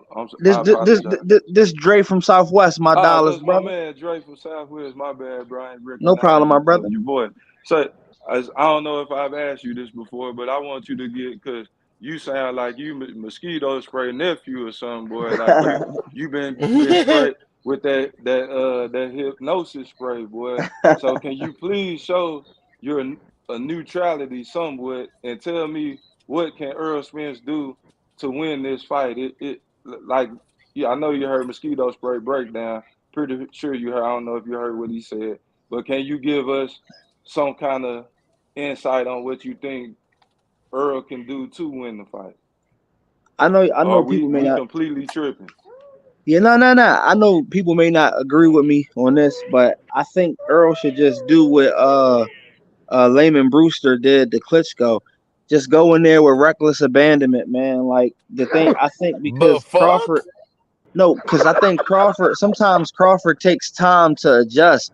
So I think he should just try to go in there and just make it a dog fight, man. Like hit him in his hips, hit him behind the head, throw a bunch of punches, just go right at him. Because if once Crawford adjusts to a style, in my opinion, I believe it's over. So I think he need to just put his air muscle on and just go straight at him. I think that's his best bet, in my opinion, and I could be wrong. I don't think he can box with the man one-on-one, bro. And him trying to cut the ring off, I've seen people with faster feet try to cut the ring off on, but he's a master at exiting left and right and catching you on the way out. That's not going to work trying to cut the ring off. He got to go straight at that man. Jab to his midsection, jab to his chest, grab, try to close and make it a rough affair, man. Take it to the streets like Emmanuel Stewart told Lennox Lewis. We fuck that jab. Take it to the streets. You got to take it to the streets. So can Hold I ask on, him a you. question, Fish? Ooh, I wanted to ask him a question. Oh, go ahead, Big Mike. Go ahead though. I just want to know: do you, with your assessment? Now, let me ask you this: who has Terrence Crawford fought that has a jab as effective as Earl's?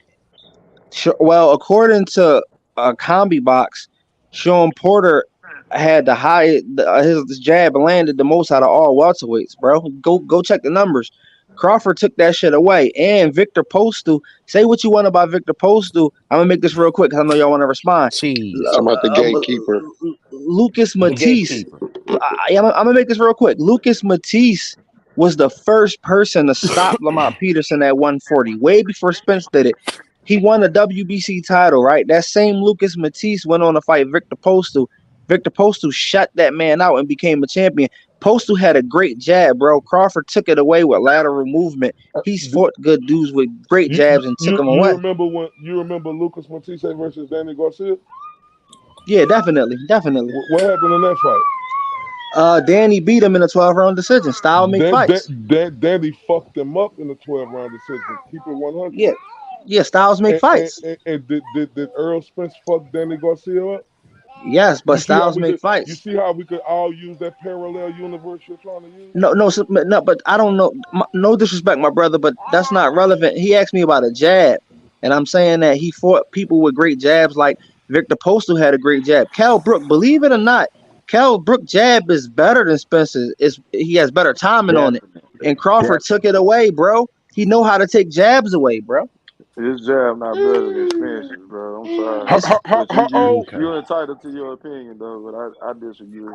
Okay, Dre from Southwest. How old was Cal Brook? Like what, 32, 33? So when he fought Crawford. When he fought Crawford, he was 32 or 33. Yeah, was it? I'm not sure. Was he 33 or 32? Man, something like that. For real, bro. How old was it? You tell me. I'm not sure. Like 33, 32? Okay, so fuck how old he is, but I know he wasn't no 32 or 33. I can't just fact check that right now.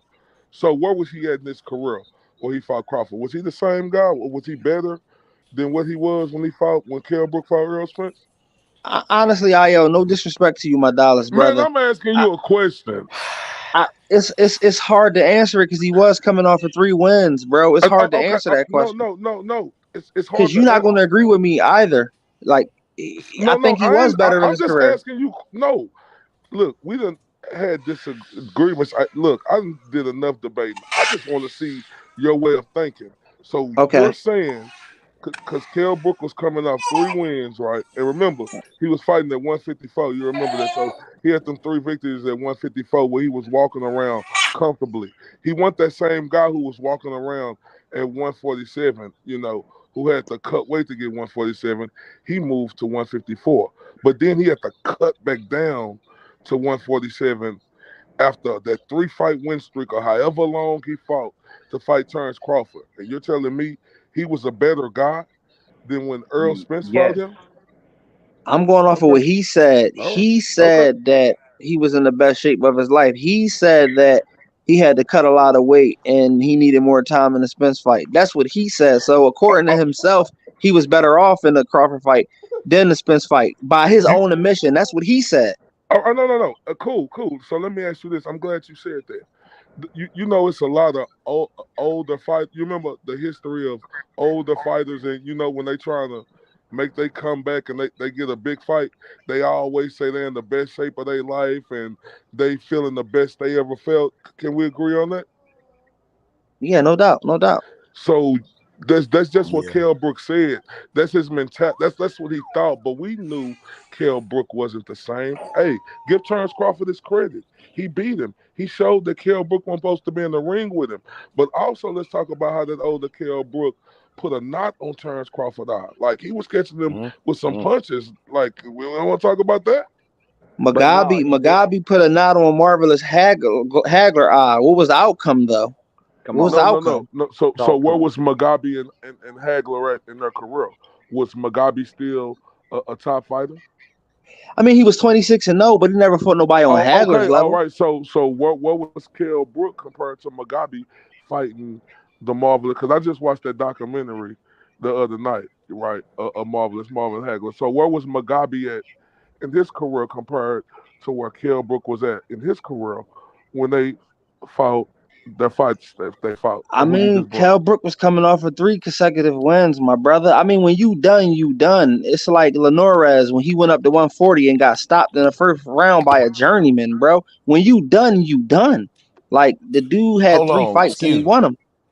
Excuse me. Go I ahead, need to throw go ahead. this in here real quick. This has nothing related to y'all. But I just seen it popped up that the winner of the fight gets to pick the rematch weight. Yeah, and the loser get to hurry up and exercise the fight real quick. Yeah. Yeah. Yeah. I didn't know they get to pick the rematch weight. Oh, that's how we doing? Nah, because we all know whether Earl Spence win or lose, he going back to 154. It just depends on. Let's just do this. If Earl Spence lose bad, I don't know if he'll be able to just go to 150. Well, not bad. Just say if Earl Spence barely lose against Terrence Crawford. I don't know if Earl Spence will want to go to 154. Because just say if it's a real close and it's a split decision, 115 or 114. I think Earl Spence will stay at 147 to take that rematch if it's that close. But if it's not close and Terrence Crawford win, I don't think Earl Spence coming back to 147. Hey, I got a question for mosquito spray. I want mosquito spray to answer it first. Big Mark, you second, please, sir. And I your last. I'm on this. And anybody else after that, if y'all got knowledge on it, y'all can chime in too. Mosquito spray. These guys, these guys train in the intensive heat throughout their training camp.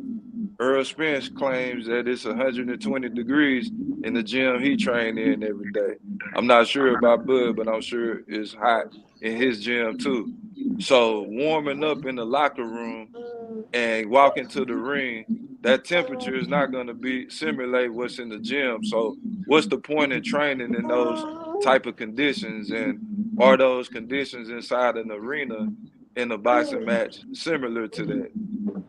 Well, definitely anything, man. We don't want the fans in us sweating like pigs, you know what I'm saying? They got on they best dressing their best and got on cologne and cream and stuff, you know. That wouldn't go well with 150 heat. That's not gonna Tell be him able to speak go up. well. We can barely hear I him. can't hear Hey, him. hey, we can't hear you, mosquito spray. Hey, Yeah, how about now? everybody mute your mics if you're not speaking. Except for mosquito spray, please. Y'all can hear me now? Yeah, Yeah. yeah, go ahead.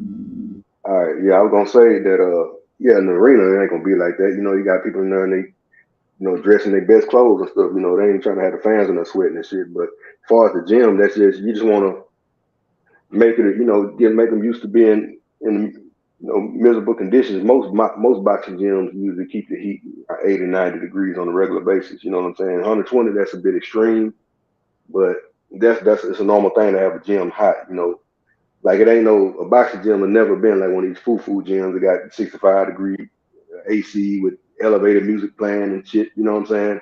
No, it's ugly in there. It stank. The gloves smell like shit on the inside. You know what I'm saying?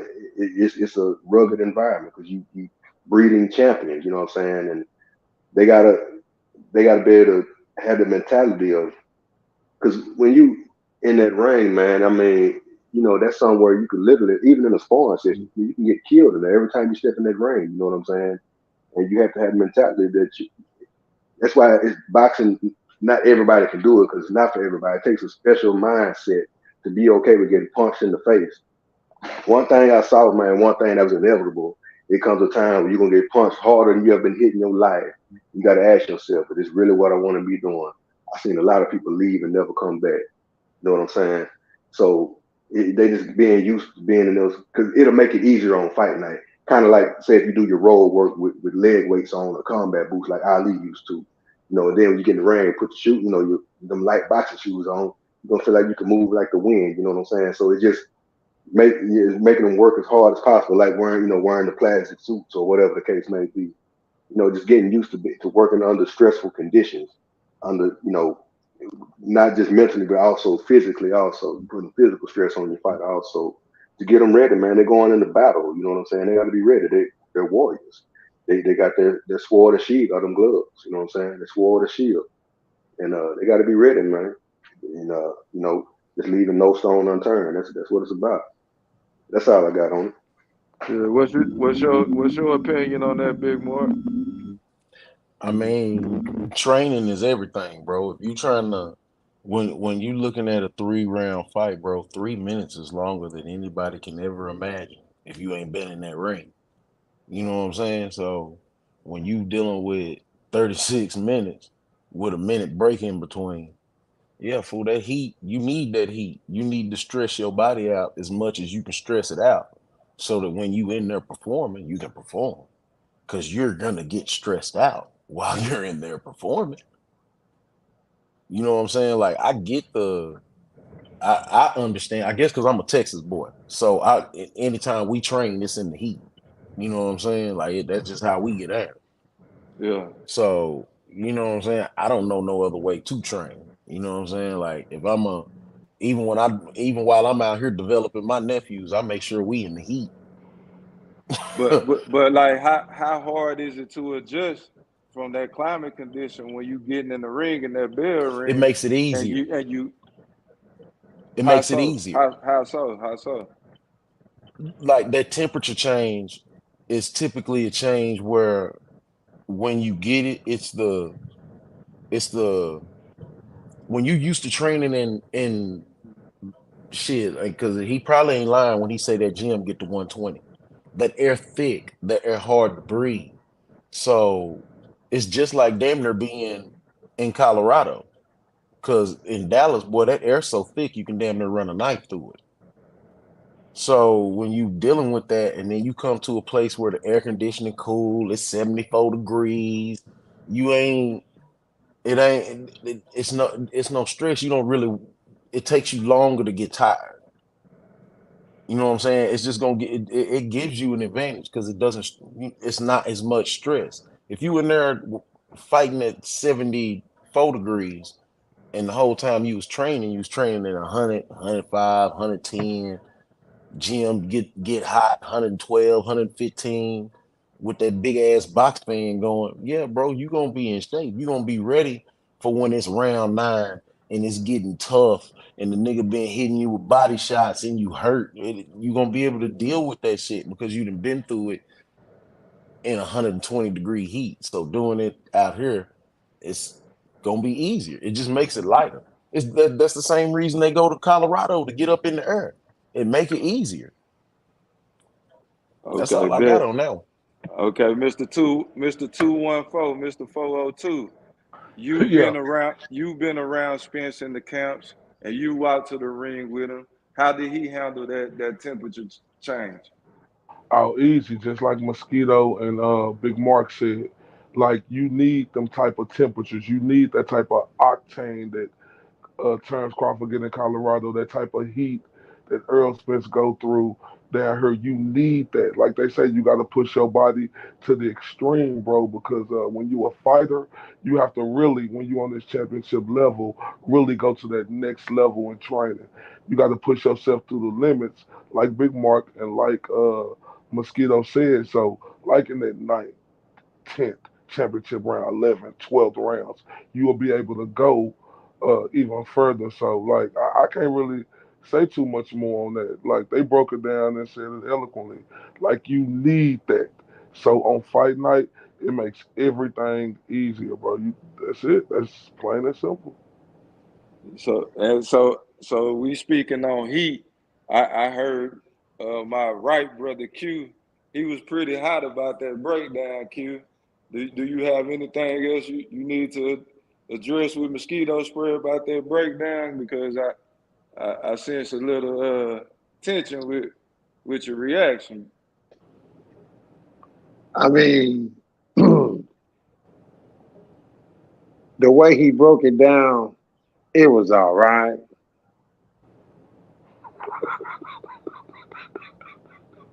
But man, if I was to counter that shit, right?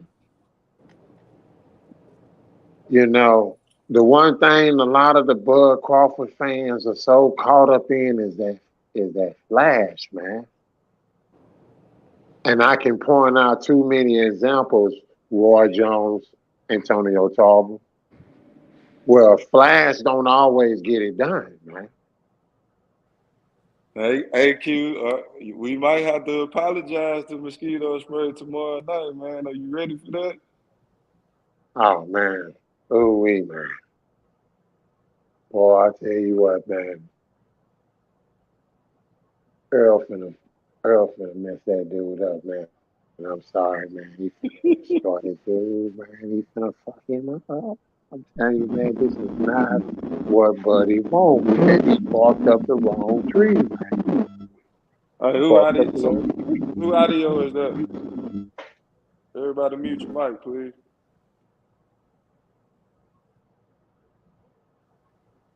Go ahead, Q.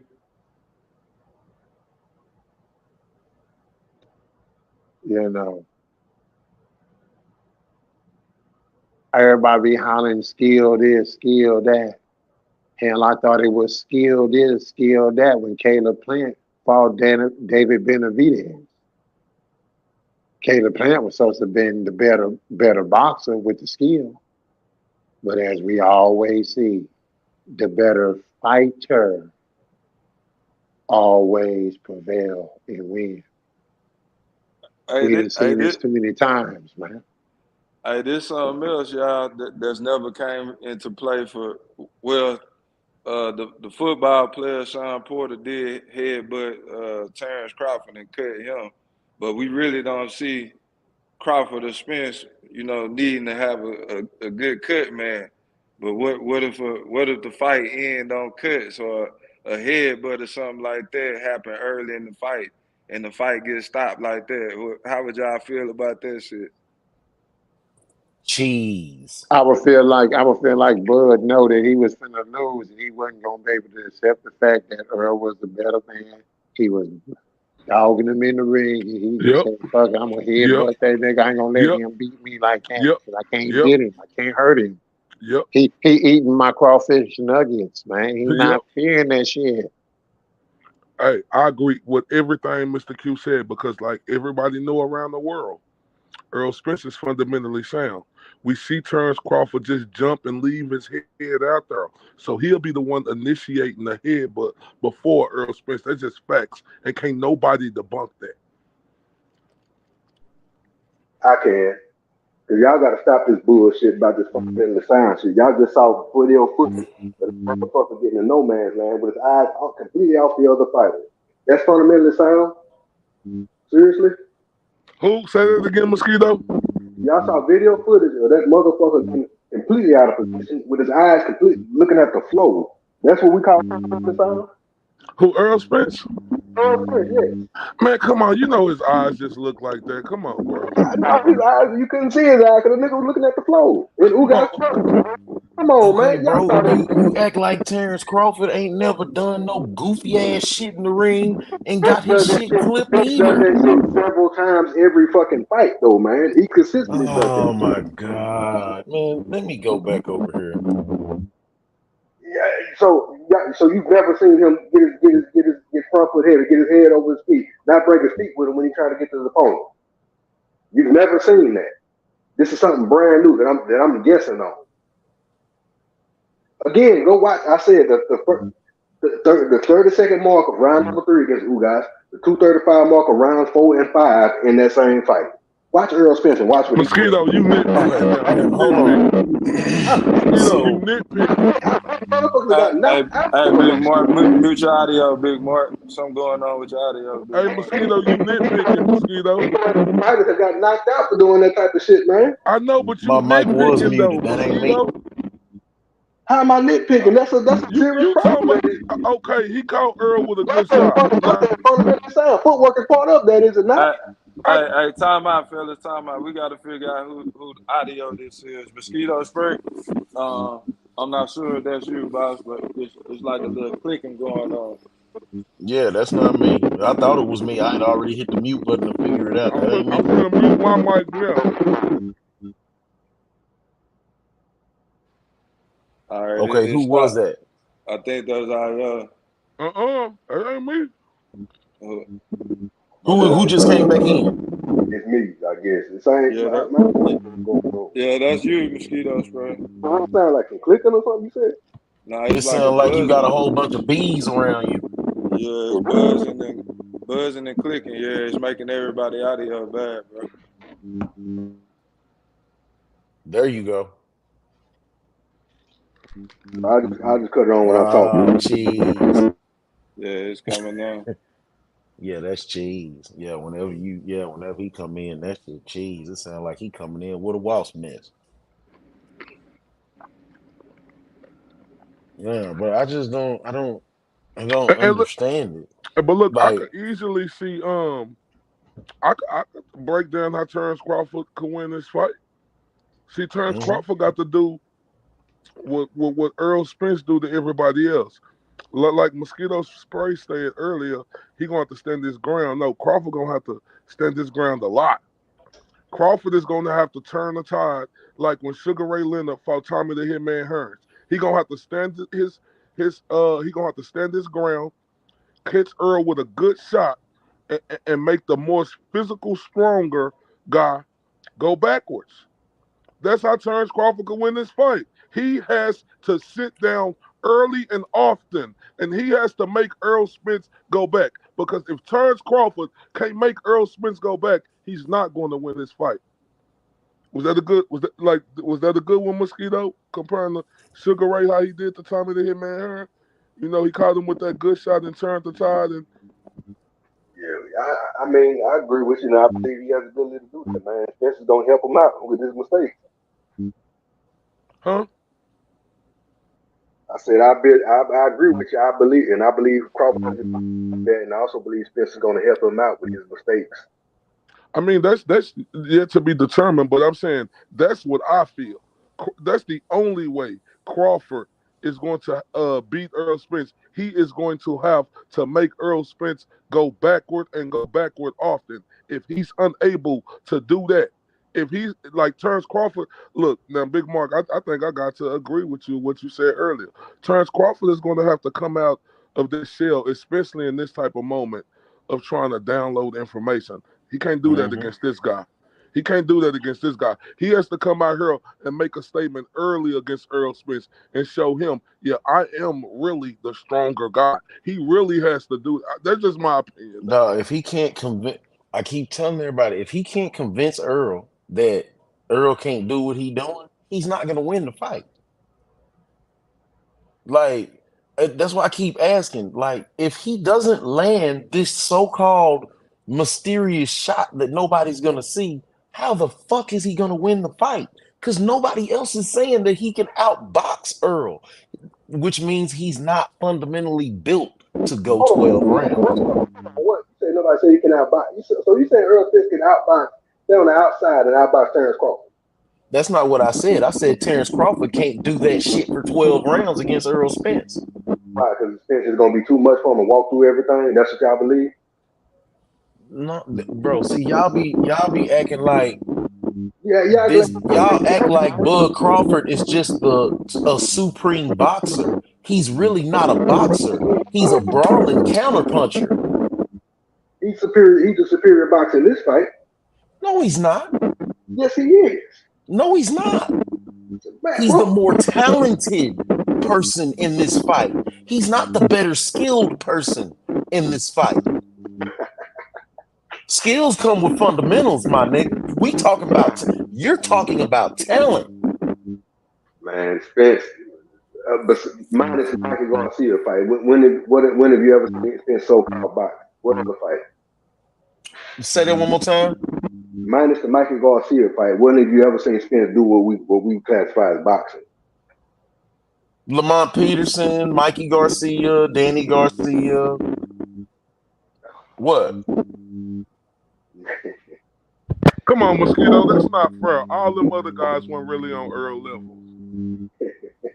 I mean, he's nitpicking because I got him against the ropes right now. Yeah, I got you against the ropes, bro. I know I got you against the ropes because you're treating talent like it's skill, and talent is not skill. No, yeah, see, and that's another thing. Y'all acting like Terrence Crawford is just getting by on reflexes and speed like Roy Jones with no. No, I didn't say that. I didn't say that.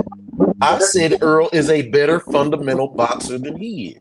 I said that Terrence Crawford can't box Earl Spence for 12 rounds. He can't do it. He's not gonna do it because we've never seen him box for more than 4 rounds at a time. It's a superior boxer.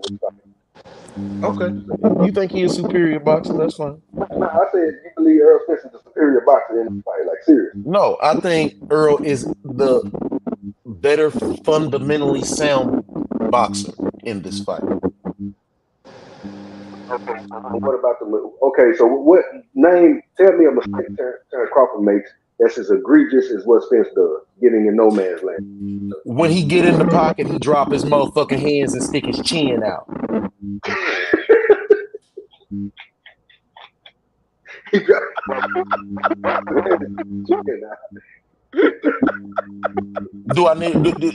you want example? This is so like Triple G versus Willie Monroe. He was dropping. No. You asked me what is his flaw. His flaw is when he gets in the pocket and start throwing punches, he lets his fucking hands stay by his hips and his chin is out. Hey, Big Mark, hold on. Hey, Mosquito Spray, you got to put your guard up between punches, meaning hit your mute button when you ain't talking, bro, because your shit fucked up. Yeah, your shit cheese. Yeah, that shit cheese. But yeah, yeah, fool, y'all like, go ahead. I mean, like, bro, we can go back to any fight that Gamboa, Benavidez, Kavaliauskas, Porter, Kell Brook. Every time this dude decides he wants to fight, his hands drop and he gets clipped. Now, that is a huge fundamental. I'm just saying, everybody act like this dude don't do that shit. It's just the people he been standing in front of him, they ain't been able to take advantage of it. Kavaliauskas was, but Kavaliauskas shit, he really ain't shit. Interesting. I got to go watch all them fights again. I got to go look at Bro, this. go back. Hey man, watch when Jose, when Jose catch him with a left, he damn near knocked him into the ropes with it. Stop me when I'm lying. See, you don't hear no buddies jumping on here saying that shit ain't true. Now let me ask you this. Now, remember earlier I mentioned that Crawford does things to set that if a fighter lowers their hands, or from the outside to lure a fighter to form of setting. We can't hear you, Mosquito. We can't hear you, bro. Your shit is cheese. That shit is horrible. That shit is horrible.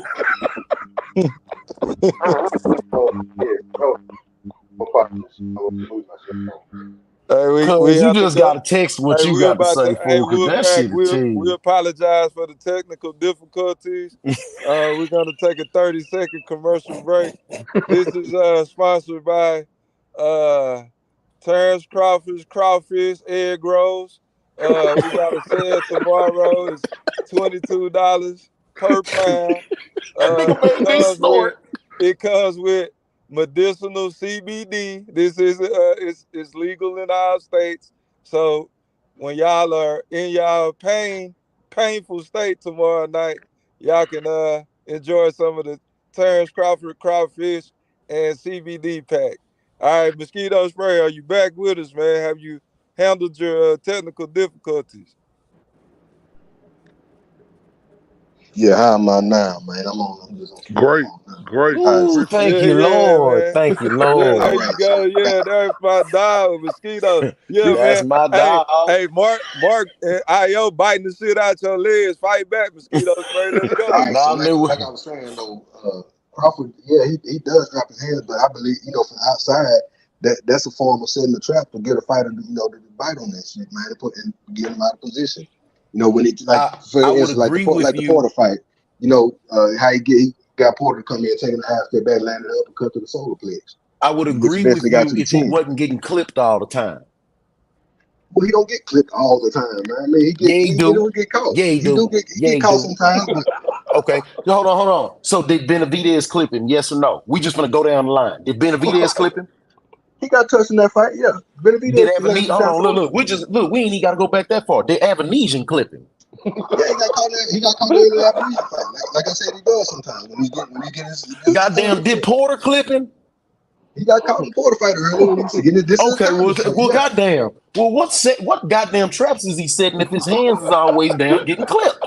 I'm not that shit was early in the Porter fight. That shit was early in the fight when that shit happened. When I get again, like I said, my nigga. Would you take see, some now you moving the goalpost. But now, see, now you moving the goalpost. I'm not moving the goalpost. That was early in the fight. Either he doing it or he don't, and he was doing it later in the fight, and Porter wasn't taking advantage of it because Porter ain't that type of fighter. Because Porter was getting the shit counted out of him, he was ready. He was a little hefty when that shit go. Porter ass was tired. And go because he didn't train or whatever. Okay. Nah, hey man, what do they say about people who say they retiring? Oh man, come on. Nigga, if I tell you I'm finna get ready to retire for some shit, if I tell you I'm finna get ready to retire, god damn it, I've already retired. So did he never say he was contemplating retirement before the Spence fight? Again, I didn't say he didn't. I said when you start talking about being retired. Yes. Hold up, Mark. Yes, he did. But look, see, this the thing. Oh, okay. I'm hold on, IO, but see, he missing the point. Hold on, Mosquito. I'm telling you, yes, you're absolutely correct. But this will get me with these bud buddies out here. People who want Terrence Crawford to win. See, y'all don't put context around that. Terrence Crawford, Sean Porter really wanted to beat Earl Spence with everything in him. Go back and look at the press conferences. Go back and look at the build-up. He really wanted to beat him. And also, don't forget, Sean Porter was a champion, sir. A champ. Oh, man. So, hold up, Mosquito, I'm lying? Sean Porter didn't really want to beat Earl Spence? So a guy that's fighting for a title not going to be hungry. You're not going to want to take a title from a guy neither, I guess. Only if you have a belt, you fighting your hardest. Come on, that sound right. That's not what we're saying. We just saying all I'm saying is I keep hearing the last 4 Terrence Crawford fights that I have watched, I keep hearing this shit in every fight. Ooh, big shot. Oh, big left. Oh, straight left right down the pipe. Oh, straight right down the pipe. What is Terrence Crawford doing? I mean, he's just letting them just get off. Then all of a sudden, he catch him with a shot, and then the fight's over. Now, I'm not knocking him, but you can't let somebody that's 2 times the fighters you've been fighting do that shit to you. And Mark, I'm glad you said that. They gassed this nigga up too much about him being this fucking boxer. He's not. I'm glad you. He is a brawling counterpuncher. He is not a fucking boxer. He's not a boxer. This nigga's a fucking brawler. He is a brawling counterpuncher. Like they gassed Terrence Crawford up like he the greatest show on earth. He is a brawler. This dude ain't no box. Like, do he have boxing fundamentals in his system? Yes, he do. Yes. But he's a brawler, bro. Hey, let me, man. I've heard enough. Y'all niggas tripping. First of all, Big Mark. Let me say I'm tripping. My IOTBA boys. You said that Earl Spence is so fundamentally sound, right? Yeah, I said he's more fundamentally sound than Terrence Crawford. More fundamentally sound than Terrence Bud Crawford. Got it. Right? Why the nigga don't move his fucking head? Wait. Why Terrence Crawford leave his hands down? Everybody got a flaw, bro. I've been letting y'all niggas talk. Oh, go ahead. Why does he keep his head on a straight motherfucking line the entire fight? Would you like for me to answer that? That's not true. No. He can say that, but I have an answer to that. That's not Every true. fighter got a flaw. Go ahead. Every fighter has a flaw. Every fighter has a flaw, and that is his flaw. Also, it's cool, but so it's not cool for Crawford to have flaws. So Earl does have. I didn't say that. No, don't try to move the goalpost on me. Hey, man, all I'm doing is pointing out the things that y'all don't want to talk about. So let's talk. Wait a minute. Let's talk about Earl. How many times has he got clocked in his last couple of fights? Did he get clocked? He been getting his shit touched. Wait a minute. Did he get clocked against Ugas? Yes or no? Yeah, I just said he been getting his shit touched. Oh, wait a minute. It's a simple yes or no would suffice, Big Mark. Yes or no? Oh, right on. Yes. Okay. Did he get clocked against Porter? How many times did he get clocked? Wait. I don't know, a few. Okay, so it was a fight. Shit, it went 12 rounds. He got hit 194 times. Oh, it gets better, IOTBA. Did he get clocked against Danny Garcia? Yeah, he ate that shit right after a car accident. I'm going with this, my brother. We can do this about any fucking boxer, my nigga, is basically what I'm saying. Okay, but when I see Earl get hit, I don't see my nigga doing the stanky leg. Okay. I don't see my nigga over there playing hopscotch. Okay, and with that being said, my nigga over there hitting that 1, 2, 4, 3, 6, 8, 4. Come on, my nigga. Come on, bro. But when Ugas hit him, he was knocked down because the ropes held him up. The ref just didn't count it as a knockdown. No, it's not that we keep saying that. That's what happened. It's not like we making up something that wasn't seen. Okay, we're not. That's what We happened. watched Kabeluskas put him on his pussy. Time out. Big Mark. Man, it's all shit. Man, it's all shit. Stay on top. So you said you see Terrence Crawford always doing the stanky leg, right? How many times has that happened in his career? 4. Okay, name the fights. 4. Gamboa. That's a fact. Benavidez. Never. Oh, yeah, Benavidez made that boy wiggle. See, y'all keep forgetting that. E3, you sound kind of far away from the phone or from your mic, E3. I'm right up on the mic. When? Oh, it was it. Oh, yeah. He made him wiggle. Benavidez caught him with one and damn near knocked him in the corner. I'm asking you when. When? In the Benavidez fight, Benavidez hit him with I want to say it was they was in an exchange. Benavidez hit him with a right. It was a straight right in the mouth and made him stumble back and wobble a second. Never. I don't recall that. Now they say never. Oh my God, it's on tape. Do any of y'all recall that? It's on tape. That never happened. Okay, hold on. Look, I'm finna go pull up the clip. Okay. Look, I'm finna go pull up the clip You do that. Big And Mark. then I'm What gonna other send fight? it to you, When Spence, Al. when Spence Hey, stepped, E3, can came I off ask the you a ropes against you question? guys, his No, leg went Io, straight because I'm across. trying to go somewhere with this. What other fight, Big Mark? Let me see who else rocked this shit. No, Because you I said just watched stanky the leg. shit. We know he done got clipped a Yeah, couple, but you yeah. said stanky leg. No.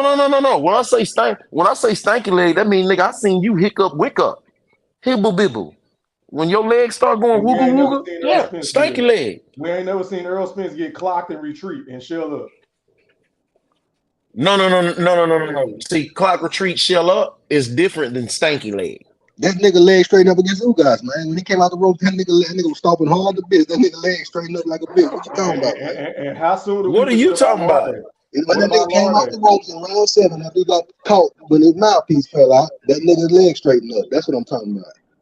But that was And a that punch. happened He in the wasn't even break. That looking. happened during the break in the action. Ah, We don't man. want to hear Whoop-de-doo. that. We don't want to hear that, Fish. It's always Crawford get hit Whoop-de-doo. way less than Spence, man. Stop this shit. You stop. say he get hit way less than Spence, but we studied. Tell me where he not getting hit. It's a fight, bro. Name one fighter that doesn't get hit, Nah, bro. see y'all. See you trying to move the goalposts. It's I How not. you keep It's a gonna saying fight. this say You nigga's get hit in defense a is fight. trash. You get hit in a fight, bro. Big It's a Mark, fight. Big Mark, how are we moving the goal points? I basically made the same points you was making against Earl, bro, that you was making against Bud. I made the same points. We can do No, that you with did. every single fighter. Even Floyd got hit. Yeah, and wobble a couple times actually. Come on, bro. I only remember Okay. Sugar Shane wobbling them though. Corley did DeMarcus in round Corley 4. wobbled them in his Top first fight Corley at did in round 4. 140. Oh Come yeah. on, man.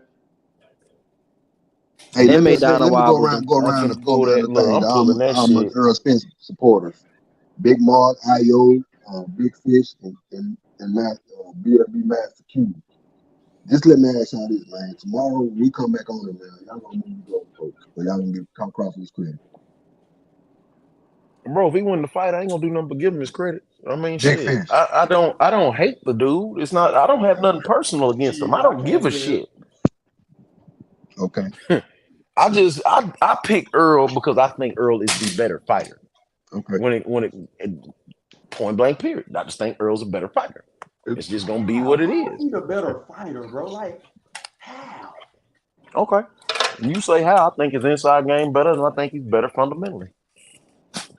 Yeah, better Oh, he's a footwork. better I counter think he puncher than has a Terrence better Crawford. jab. He has better feet than Terrence Crawford.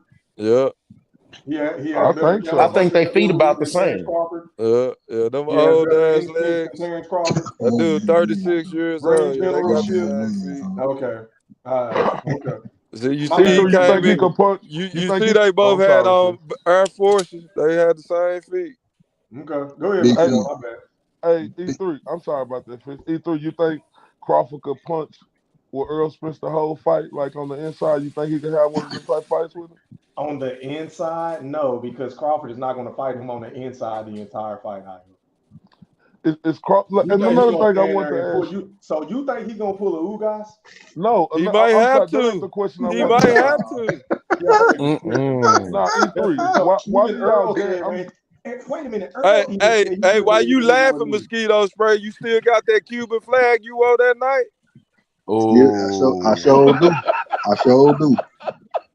Oh, Man, that's even Earl touching. said Ugas wasn't moving, bro. Nigga said I kept splitting his guard with the uppercut.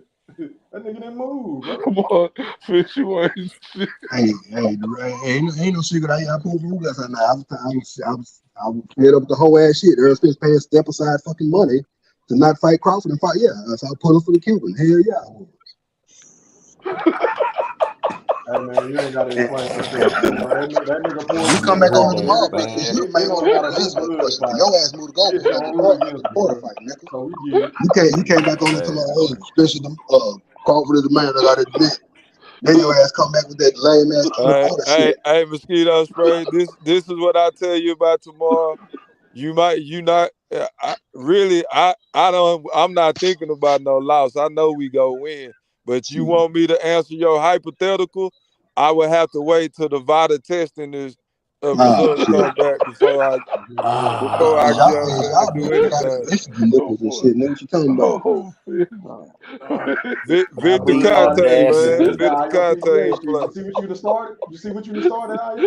See, No, The no, that, Hey, Mikhail. audacity. no, Hey, hold on, no, fellas. Oh, Time yeah. no, out. but Time no, out, that's y'all. Can true y'all hear though. me? Time out real quick. Hey, Hey, look how Mikhail, Terrence Crawford look. Y'all see him? Hey, hold on, Ayo. Hold on, bro. Can y'all hear me? Yeah. he Yep. kind of low, All right, man. hold on, y'all. Hey, Mikhail, you keep trying to come on the panel, bro. You got to cut your cam on, fam. You're not coming on, bro. Cut your cam on and turn it off. If not, I'm kicking you out the studio. Go ahead, Ayo. Hey, Fish, you ain't lying. I'm glad you brought that back up. Did y'all see how Terrence I Crawford can't looked see at you, that bro. way in? He looked Man, great. Lex Luger. Did y'all see? Hey, Yeah, E3. All right, You cut see your how cam your off. boy? yeah. Hey, yo, man, that boy look like Arnold Schwarzenegger, Lee Haney, God Bruce damn. Lee. Hey, man, You we said what, got to Ayo? I get. couldn't hear you, bro. My Hey, bad. What'd you say? hey, man, we got to get him tested Oh, you didn't hear me, E3? immediately. Nah, I was trying to get this nigga to cut his cam on. Go ahead, Oh Ayo. no, Say that before I bring him I on. said that's a good point that Fish brought up with the father testing, right? And I know y'all gonna be like, our TVA hating, our Fish you hating. Nah, we ain't hating. Did y'all see Terrence Crawford? Did you see Terrence Crawford today? Nigga, He he looked always great. Hey, look like that. hey, Nah, I ain't never seen him look Nah, hey, like that that. hey, nigga ain't never E3, your looked brother like Man, was go that. sick, back to man. the He told me, Ken oh Brook man, way they in. the same Man, that stuff. dude, that I dude Show ain't your never Brook way seen in. his Hey, smoke. big, hey, Show big your I ain't Brook Ken, never way shit. seen in. his Come That's on, that his Ayo. snack. muscles in his stomach that thick. I I don't Hey, know, never That's hey, that seen Big it. E3. Mark, snack. you just said you weren't gonna make no excuses, and it sounds like you leaning towards making an excuse. Oh no, I'm just, Hey, bro. I'm just I E3, we really thought I don't heard cracking have you a right. jokes. co-signing that We don't bullshit. have a right to Get questions. on your fellow I just said aerosexuals, this man. that snack, my nigga. Hold I them niggas mean, accountable. Big Mark, come on now. You letting me down.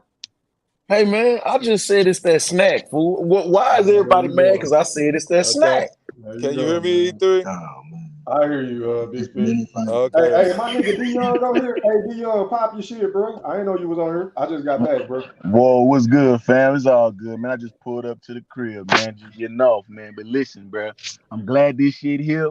I definitely doubted that this shit wouldn't happen, but nonetheless, though, bro, I'm glad it's here, man. Hey, shout out to my nigga Eddie Atlas mosquito spray for that good ass breakdown, man. Definitely unbiased and shit. I agree with a lot of shit that he said, man. Shout out to my nigga IOTVA on the panel too, man. What's What's up, popping bro? with you, bro? I appreciate What's it. up, big Hey, dog? man.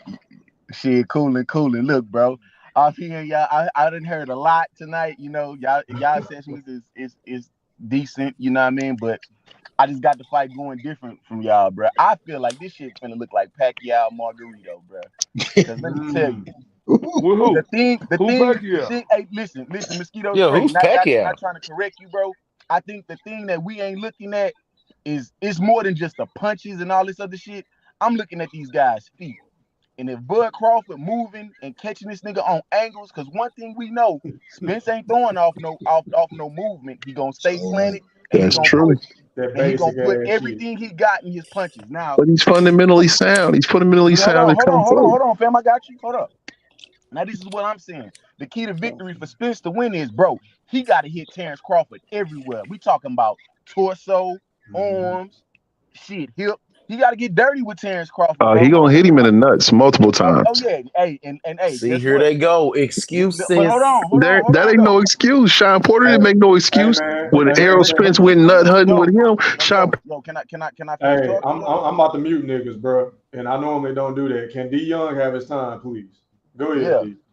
but now look though, yeah. So yeah, to Buddy point, yeah, he can hit him in the nut shit. If the ref don't see it, hey, it is what it is. But the thing of it is this though, man. When y'all talk about how the size of Bud Crawford and all this other shit, bro, that dude is strong, bro. And I heard the MMA fighter from Omaha, Nebraska, a champion in the UFC, Houston Alexander, say this out his mouth that that kid is fucking strong, bro. And this brings me to my next point. The clinch will be pivotal. If he can wrap Earl yep, Spence up, bro, that shit over with, bro. over with. That shit over with. I don't give a fuck about an inside game. Cause one thing y'all fail to realize, and y'all don't want to say shit, is that this nigga stays square in the fucking pocket, bro. Why you think Ugas was catching his ass? Ooh. Why y'all think Ugas was catching him? And another The thing young. too is this, and Oh this is my another thing God. about that Ugas Spence fight. Spence came out trying to box this nigga. Spence came out trying to box him because he wanted to feel Ugas out. And every time Spence made a move, Ugas made that same move to cut him off. So Spence was like, Derek told him in the third round, hey, go get him. And what happened? He brought the fight to Ugas. He ain't gonna be able to do that shit to Terrence Crawford, bro. I'm sorry. The corner shit or whatever y'all think that's gonna happen, he's not gonna be able to do this. But if he can make Terrence Crawford uncomfortable by hitting him in any part of his body to get him uncomfortable, he got a good chance. But far as his boxing shit, nah, I'm sorry, I don't believe it. But with that being said, I got blood at 9 stopping this nigga, bro. So D-Young, What's poppin', Ayo? when Go have ahead. Earl I'm gonna not take been a first able? question from my nigga IOTBA. What's popping, bro? So D-Young, when have What's up Earl with it? Spence not been able to be successful with Now hitting a you about nigga to in get his a body? question for me. Oh, Fish, I'm waiting on you, so you already know. Hey, let's do this though, man. I got one more cat that need to speak, bro. He been waiting. Oh, Let all me go right, to all right. Well, Mikhail. yeah, I'll jump back to you, Ayo. Okay, all right, man. Mikhail, you're live on the chat with the pack. Talk to me, bro. You got 2 minutes, man. Oh man, I was digging D Young's breakdown, man. I just wanted to say, man, that yeah, Crawford did get clipped by Benavidez in that fight, man. But like and we know it's true because Crawford literally said when him and Errol was arguing, Errol said, "You got clipped by Benavidez." Crawford said, "Yeah," and then I made him do the stanky leg. So he admitted it. Yeah, he got clipped, but he made him do the Thank stanky you. leg. He said, "But Benavidez only got one leg."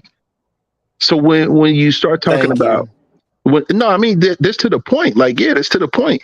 And yeah, Crawford at times is defensively irresponsible, but so is Spence.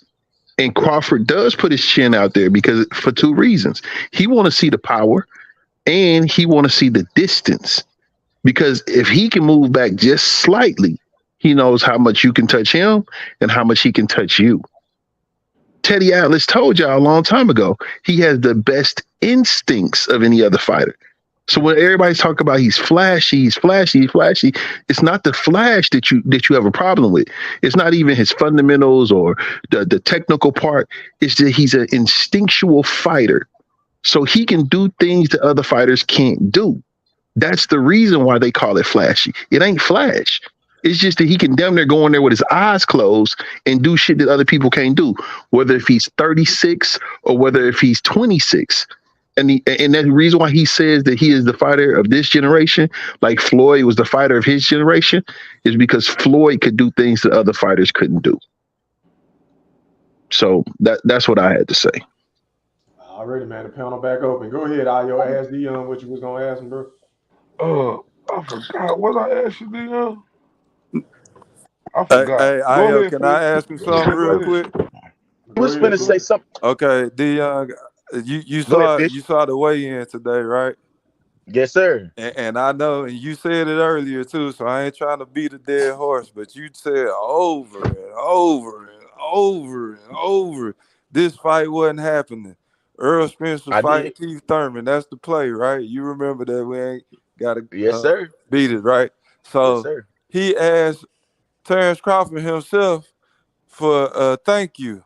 I made this fight happen because we see now that, man, your boy was making it real hard to make this fight happen, bro. He wanted a lot of stuff his way, and he didn't deserve the stuff that he was asking for. Like, I think that coin flip shit was absurd, D Young. So what you got to say about that? Well, I'm gonna just say this because it's like what 3 said earlier. Why accept it? If you the big fish, if you this, that, and the third, if you selling all these pay-per-views like this, I ain't never seen Canelo concede to somebody shit. Exactly. So, No, and he saw, but look, hold on, Fish. And another thing too is he said this on the Pivot Podcast. Yeah, you did numbers with Mikey Garcia, but what about Danny? But what about Ugas? You heard me? So it ain't like this, like the numbers they putting out. It ain't like these niggas' numbers is that far apart. You know what I mean? But however, he agreed to it, bro. So okay. You only get what you negotiate. Let me finish real quick. You had put a Y. You put a Y in there, so I thought you asked the question. No. Go ahead. Go ahead. Feel free. So the reason why Earl Spence had to concede and give up stuff because he really wanted to fight. We see now that Terrence Crawford would say, if I don't get my way, I will go fight a David Avenesian on BLK Prime. So he was forced. The dude, Terrence Crawford made a great move. He had leverage. He had that belt. So y'all, okay, and this is my last point. That's why y'all always screamed about Ugas was getting 50-50 with Spence. Yeah, Spence I'm not about to play hardball with you because you got what I want, because when I get to the end goal, that's when I'm gonna get paid. So I'm gonna go ahead and make this concession. So Now that's you that's okay? what. My bad for cutting you off. Nah, Go ahead. so Go I'm ahead. just Finish. saying, Spence made it to where this fight happened legitimately. Okay. That's why Crawford ain't been saying you been holding up the fight and doing all the stuff y'all expecting him to Yeah, be that shit saying. only been No, coming He out one couldn't I'm say gonna camp. it. disagree with you on that, Fish. I Okay, think it's go this. ahead. Go ahead. I think it's this. Now you said something. Okay, yeah, Spence did concede to all what Bud wanted, but what happened in the first time of negotiation? Them niggas did not talk to each other like they did the second time. So if I'm mistaken, if I'm wrong, but I heard Crawford called him because he was letting Al do all the business. And what the fuck Al told him? You heard me? Yep. What Al said? Hey, I ain't let nobody else touch this fight. When Bud said he had this, that, and the third to get the fight happen. And another thing is, Spence it's very had to get interesting another though. management team on board. He had to get another management team Man, he ain't to got look no over another his management contract. team. I was just That's a about to get fact. to that. Why you think he hired the dude Adrian? And it says on their mission statement that we allow the fighters to look over the contract and learn about business, bro. So that just Bro, tells Always put that's that a me nigga up on partnership. game. Yep. Man, that's a what lie, bro. that's a mission statement. Bro, Go how is look that a at it. lie, I nigga? You know, That's but not a did a lie, show on bro. that, They Go posted Io. that look in at the it. paper. He took a Go picture look with at the it, Io. dude. That's a mission Did a statement. show about this I shit, know Io. Adrian Clark, bro, personally, bro. Fam, I know him. Oh, Now yeah. listen to I'm me. just telling you what the mission statement Earl, said, the Io. E3, can you pull up that receipt? Do you got Yeah, that pull up the I receipt? mission did a statement, show E3. on this shit. Yeah, of course. Absolutely. No, when Earl Spence said, I ain't under no other management company, I'm with Al Heyman. But Earl but Spence but is doing a partnership with this dude to help young fighters. This dude don't got nothing to do with Earl Spence's career, so stop that, no, Dion. no, no. I didn't say nothing about his career, Io. But you got to understand, he didn't have no other partnership for fucking Porter, Ugas, and this. So why did Bro, he have that to get? dude works Hold for on. Man Why did he have Down. Bro, to Okay, get? Earl is okay, a Hold on, okay, hold on, promoter okay. now. So let's Io. take that Hold on. off the Let me table. say Let's take this. that off the table. Let's Take that understand off the this. table, bro. That dude Okay, works for okay, yeah. Man Down. Yeah. Okay, let's take that off the table. Maybe we got our sources wrong. Maybe it's pushed to us in a wrong narrative. But this is the thing. When Porter got 50%, 50-50, when Ugas got 50-50, when Mikey got 50-50, what was the purses? Was the purses 10-digit purses? Negative. No, they wasn't. They wasn't 10-digit purses. So he comes to fight Crawford, and he tells Crawford, "You ought to thank me for this fight." Crawford said, "We ought to thank each other because now we make it." And then what did Spence say? Because we making a bag. Because of what both of them did, they was able to come Exactly. to the table and make That's a more lie. money than Took they two was to able to tango. make But individually. one thing, let me say this. It, It took two to that's a tango. lie. But yes, How's no, it a it's not. lie, Io. Io? The thing It of it takes two is, to bro, tangle, bro. this shit wouldn't have Yeah, happened, but bro. one got to lead and one got to follow. But y'all ain't bringing up the fact of what Fish said earlier. The reason why this fucking fight took this long to happen because of fucking coin flip. Can y'all put that through y'all head? This No, dude was that's not worried true, about bro. a Oh No, man, don't coin no, don't it do flip. wasn't. that It Only wasn't shit. a. reason Man, why the it It had fight nothing took to wasn't do so with about all a long, that. Io. coin flip. The Okay, coin All flip I'm is time saying, just out. Wait, something hold for on, people y'all. to Hold get on, the y'all. upset thing of it about. is, That's just Can y'all that's hear just me? what it is. Time The out. coin flip allows Time out. everybody to see that Errol Time Spence out. is not the biggest Can you fish. hear me, bro? it's That's not the the only biggest reason why Am I fucking talking to broad. Nah, myself? Terrence Let me E3, you Crawford. say kind of that. low. Am I Go, talking to myself? Can my everybody hear bad, me? 3. Can you hear me? Io. So you mean to sit up here and tell me that the fight that we've been waiting for 5 fucking years was held up due to a coin flip in E3, negotiation? E3, E3. That was the So, only issue from ho- Terrence con- Crawford so no, hold up. because they A wasn't giving him coin. transparency. Listen, Remember? no.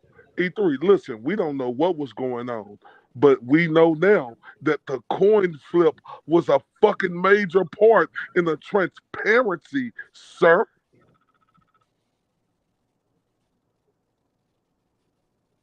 Hmm. And then mosquito spray want to talk about the arrogance of us Earl Spence fans. How arrogant of that is Terrence Crawford? Okay, so I already killed this dumbass point that you made last night, but I guess I got to do it again. If Earl Spence was so caught up on this fucking coin flip, then why did he say this shit on his Twitter? He said, I even said you can walk out last. So what is he bitching about? I don't get it. No, it ain't no bitching. He just let everybody. Bitching. No, Because okay, if I all say, right. Ayo, hey, bro, we play the man. I say, hey, bro, we can play on All Pro if you want to. And then you get in the game, you kick my ass. I say, damn, bro, we should have played on All Madden. Nigga, that's my fucking fault. Because I said, nigga, you can play on All Pro. Okay, so this is the thing right here. I came out with it first when I said in negotiations the first time it was 65-35. Terrence Crawford wasn't getting none of that. And the reports came out with that to be true. Okay, Earl Spence conceded a lot. Why y'all won't give this dude credit? So what does this have? What does that? Because nobody's taking that away from you. What does that have to do with this? No, but because he said he didn't care because he really wanted to make the fight. He didn't care. This is Earl's word. I didn't type this. No, shit. but he's saying I had to do all of that just to get this dude to fight me. When this dude is hold up, let's go back to Mike Tyson. E3, you brought up that reference on that great breakdown you had yesterday. I wish you would have played that video where Mike Tyson was saying Terrence Crawford was not a ticket seller, sir. He did say that. He said that. He's not a ticket seller. I never said that Terrence Crawford was the A side, have I? No, but what I'm saying is we know Earl Spence the super A side, but the arrogance, the ego of Terrence Crawford, bro, is the reason why this fight wasn't gonna happen in 2019, and the reason why it finally happened now. Because when you the A side, you shouldn't have to do no fucking coin flip. Tyson said it. Tyson, look, you brought up the reference of how Earl felt a little salty about Tyson saying Tyson picking Crawford to win, but like bring up the fact that Tyson said Earl Spence is the superior in popularity to Terrence Crawford, and that dude made it hard.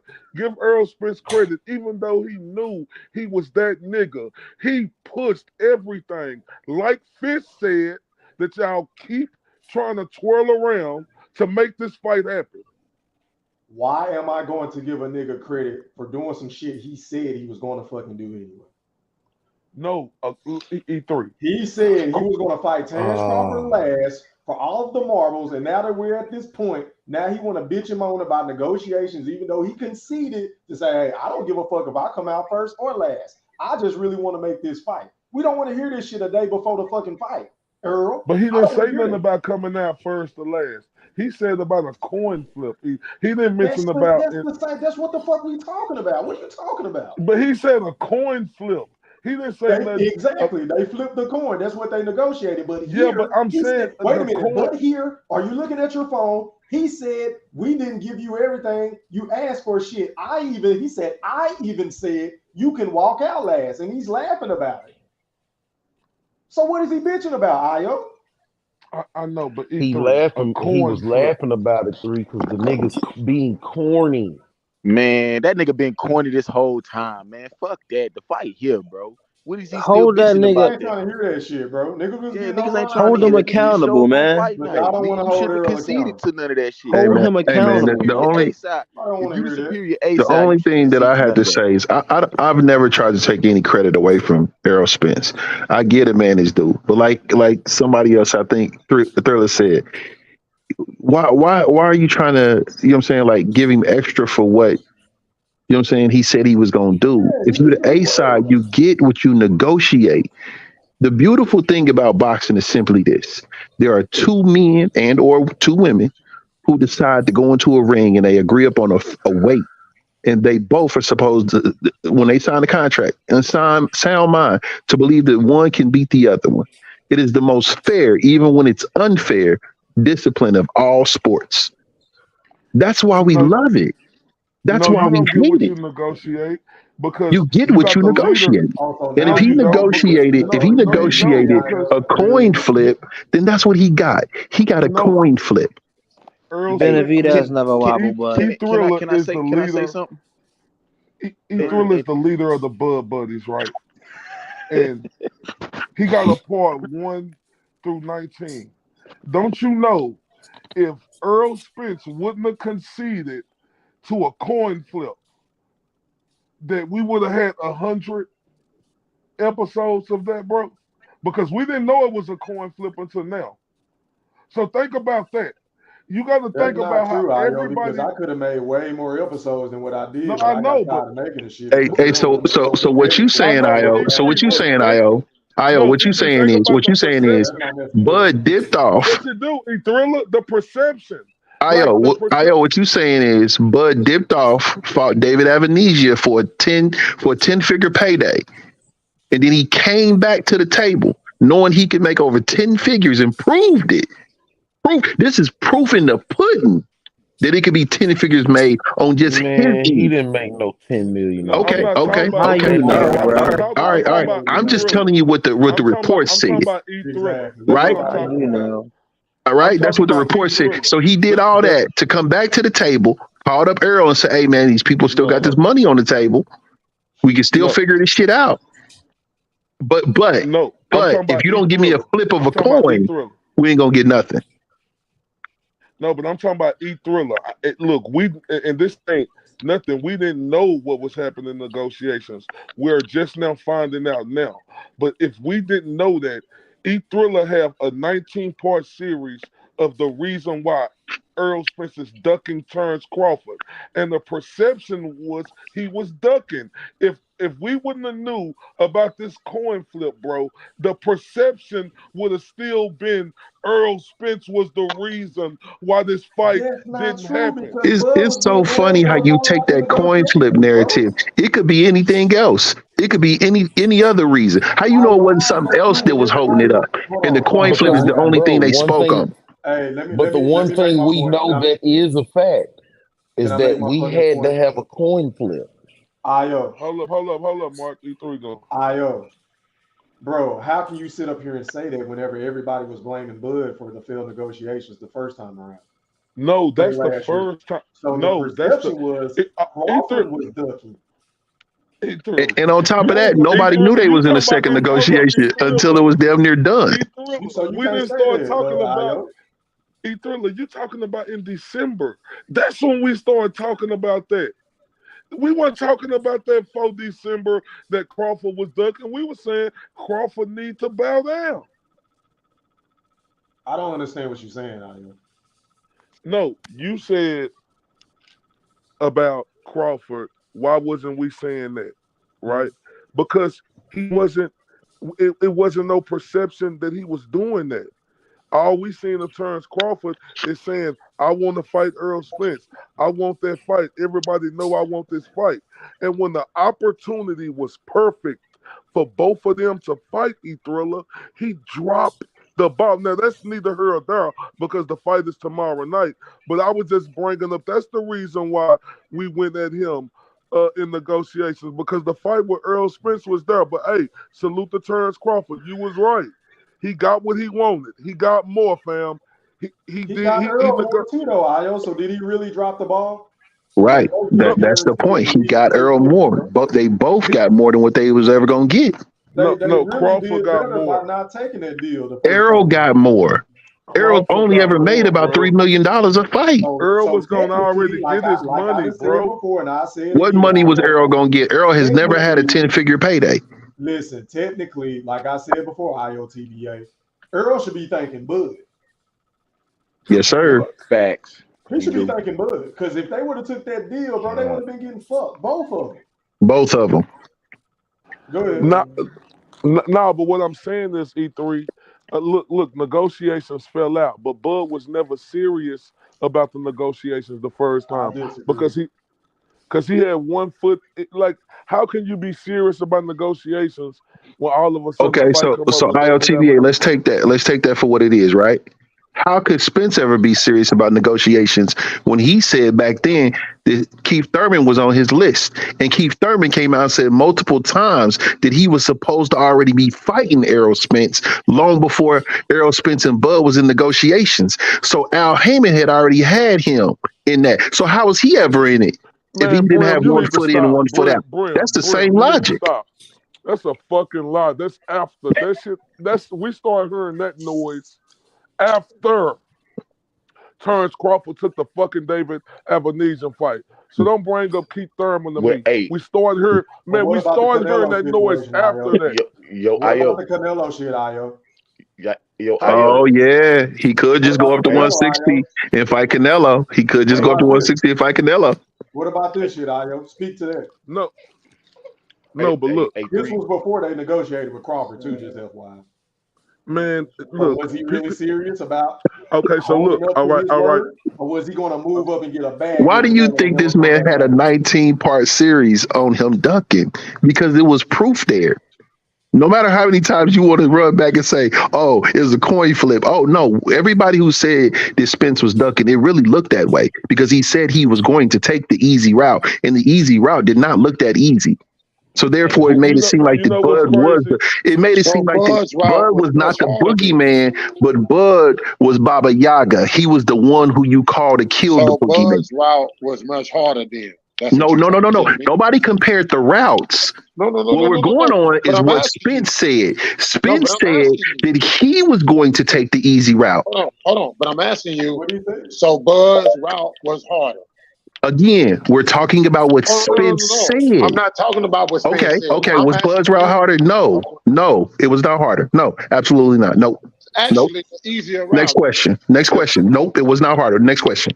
Yeah, so it was actually the easier route. No. Nobody said whose route was the easier route. It was the easiest route. Errol Spence says, why would I fight you when I can fight Keith Thurman, Sean Porter, and fight the easy route? That Bud's route was the easy. audio right. Hold on, Q. Somebody got some clapping shit in the background, bro. Can't clean that up, bro. So Al didn't mention me? He said, nope, he didn't mention you. But he gave me an easy route. Why would he mention him though? Like that's the doofus way of thinking. Because he was never because he had a championship. But why would he? Hold up. Let's be honest about the situation. We talking. Stop. Get your heart out of it. Let's talk business too, because business intertwined with boxing too. You had all them fighters over there, bro. Like if Terrence Crawford, if we knew Terrence Crawford was going to be this difficult in negotiations, and he's older now. Think about Terrence Crawford 4 years ago, 4 or 5 years ago, younger. Not bad. No. Probably would have been easier because Top Rank would have helped fit the bill.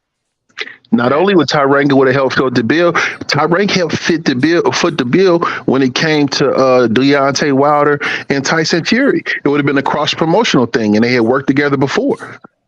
Yeah. But that was not Al Heyman's plan for Errol Spence. That's just what it was. Al Heyman had a plan for Errol Spence, and that plan. I hate when y'all bring up somebody. Ayo, hold on, y'all. Ayo, for one, that's not Brimley. Hey, Mikhail, bro, you gotta let niggas respond and talk, bro. You can't come on and dominate the show, man. I apologize, my brother. I concede. Go ahead, Ayo. Oh, my bad. Damn, my bad, E3. Go ahead. Yeah, I see you. Yeah, go ahead. Hey man, I gotta jump off here, fellas. Man, I enjoyed it. Shout out to the panel, man. Is that D Young getting off? That's Big Oh Mark. no, I'm still here. Big Mark. All right, y'all have a good one, man. Have a good one, brother. Go ahead, Ayo. Say what you was gonna say, bro. Before I close. No. I hate when y'all bring up that fucking argument like Mikhail just did. I hate when y'all bring up that argument and talk about they did business with Top Rank and made the Deontay Wilder fight. They only had one fucking heavyweight. That was the only fight that made sense for fucking Top Rank to do. So, like, whenever y'all brought up that argument to me, it was silly. Like, because there was only one heavyweight that Top Rank had, and that was Tyson Fury. So, of course, that fight was going to be easier to make. Huh? Kell Brook was pretty much on BT Sports or DAZN. I'm almost certain of it. Amir Khan was the same thing. They was over in London. They wasn't being promoted by Top Rank. Airbag, Glass Joe. So I mean, like that's Top Rank wasn't keeping him from the fight. They was keeping him busy. Keeping who busy? Terrence Crawford. What is you talking about? I ain't You gonna get said what you said was the reason why Top Rank would make the fight with PBC is because Top Rank only had one heavyweight. So They therefore, you're did. insinuating that because they had more than one welterweight, that's the reason why they would have been difficult in negotiating a Crawford Of Spence fight. course it would. You know why? Because they was three, four young, vibrant young welterweights over there. That money made sense, and it was easier to make in-house, dude. See, that's the problem with y'all. Y'all so caught up on Terrence Crawford not getting his shot. You know, like the little kid who get picked last to play on the team. Y'all so caught up on that instead of understanding business too. He had 3 more other fighters, 4 more, 5, 6 more other fighters over there that they could make big money with. Why? As a business standpoint. Okay. So I'm not trying to dominate E3, but I didn't cry about Crawford not getting the shot. I wasn't whining about none of that. What I'm saying is simply So what this. is you talking about then? Hold on. So what I'm saying is simply this. Bob Arum said he lost money on all them fights. So it would have made more sense for him to have somebody to help promote the fight, as in PBC, to have the cross promotion, because he would have spent less money and probably made more money. So what you're saying, though, so when you talk about business, that don't even make sense. How do you know that? How do you know that? Okay, so why do you think he promised Crawford? Why do you think Crawford suing them now? Because he said he was going to be able to get them fights with him over there, fam. You think that's Bob Arum fault? That of course he was going to lose money. Of course, with the lower class of competition that Terrence Crawford was facing, because of the business, bro. And again, what I'm saying to you is that if he looked at, after he promoted 1 fight and lost, 2 fights and lost money, 3 fights and lost money, he gonna wait all the way to the end of his contract and say, "I can get you to fight." No, he got, bro. He should already made the fight like he made the fight with Tyson Fury. No, that makes no sense. It didn't make no business sense. That makes no sense because Terrence Crawford under contract, and Terrence Crawford don't sign. I think I'm gonna get this much. Terrence Crawford signed guaranteed deals, bro. So Terrence Crawford was gonna have to fight and get paid regardless. Am I lying about that, E3? Imagine that. Terrence Crawford signed contracts to get guaranteed money. Y'all as fans didn't do y'all part because y'all didn't support the man in none of his fights to make it big enough for them to want to do a cross promotion. Okay, we supporting them now. Let's. I'm sorry. There's one last thing I want to say. You keep going. Errol Spence says they have the best promoter. They have the best matchmakers over there at Top Rank. Oh yes, they do. As far as making them look good or whatever they do, they ain't lying. Yeah, we can't tell. Yeah, but why they always beat PBC fighters then? Why they always beat PBC fighters? Hey, so you don't give Terrence Crawford no blame for not promoting himself. He say Terrence Crawford. Okay, you want a quote? So do you pay a promoter to promote? Hold up, fam. Okay, fam. Go ahead. You want a quote? But Terrence Crawford said himself, you know, he ain't paid to promote fight. He paid to fight. So you don't blame Terrence Crawford for not self-promoting himself even more when he was fighting on HBO, when he was fighting at the time on the biggest worldwide network in ESPN. You don't blame him for nothing, none of that? He gets no fault? He gets as much fault as Errol Spence not promoting himself. No. We ain't talking about Errol Spence. We talking about Bud Crawford. Okay, I answered the question. I said he gets as much blame as Errol Spence. But see, this is the thing right here. Spence, we talking about Bud Crawford. Okay. So since you want me to answer yes or no, what does that mean? Since you want me to answer yes or no, you pay a promoter to promote. Mikhail, can you hear me, bro? Yeah, I'm sorry, bro. Yeah, what does that mean? What do you mean as much as Spence? What do you mean? Okay, so what does Errol Spence do specifically to promote himself? Nothing. When it comes to his fights. Nothing. You don't have to because he has a machine behind him, bro. Yeah, exactly. That's the very point. Is that he has a promotional machine behind him that does their job. Hey, you got to be slow to speak and quick to listen, my brother. We having a conversation. Yeah. They asked you about Terrence Crawford. You don't think Terrence Crawford deserves any blame for him lack of promoting himself when he was at ESPN? My thing is that your promotional company is supposed to promote you. That's their job. So you're not supposed to promote yourself at all. Lomachenko can't speak English. He got a whole country behind him. Lomachenko can't speak He English, got and a he don't whole have a whole country country. behind him, bro. He don't have a whole country behind him. Fighter, bro. That's way He got bigger a than whole Omaha. country behind him, and then he a white fighter, bro. Oh, so he's a. This is what I'm saying, bro. It's like we know. Okay, let me try to frame it right. So how is this Earl Spence's fault? No. We back talking about Crawford, so we ain't talking about Errol Spence. We talking about a promoter doing their job, right? No, because when I said something about Spence, y'all told me it was about Crawford. So I'm trying to stay where we at, right? That's what I'm trying to do. Mikhail, I think what they're trying to say is, bro, if that's not the case, then why is he doing all this promotion leading up to this fight, bro? Because now he's don't have a promoter. He don't. He signed the PBC. He signed a what is it called?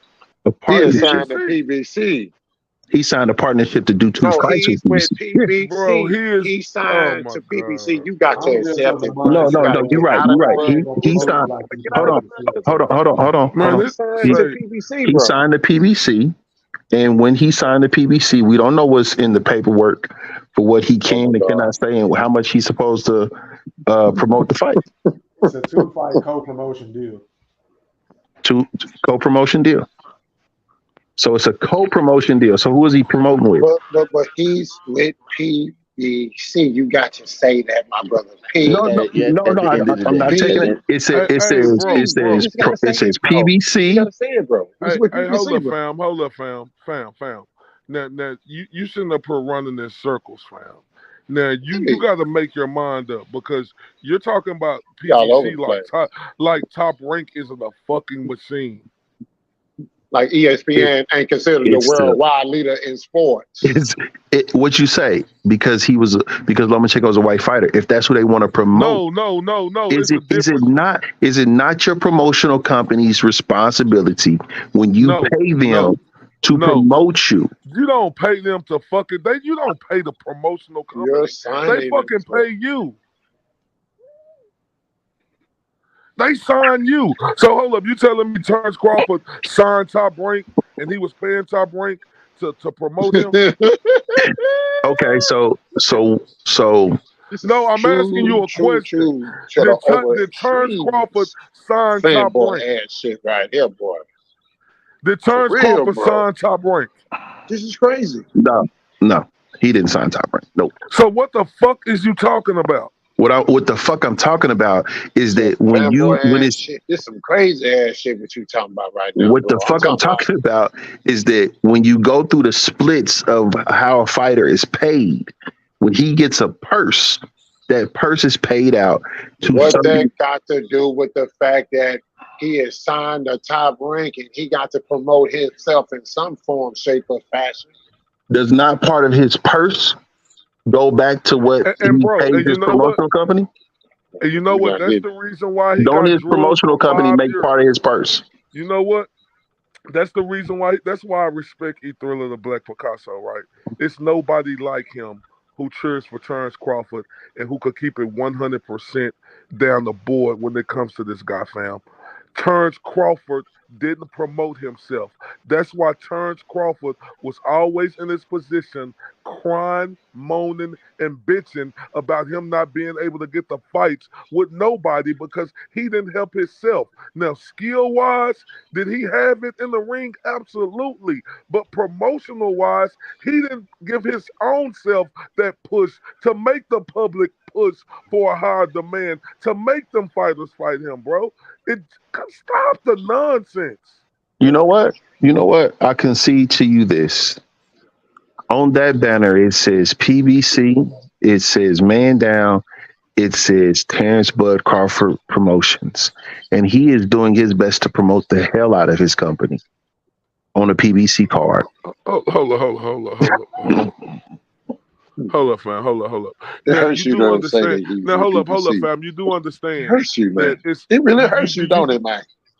You do I can tell, I understand can that. hear it in your voice, boy, that it hurts you to accept the fact that your idol has the only way he was going to ever get this fight.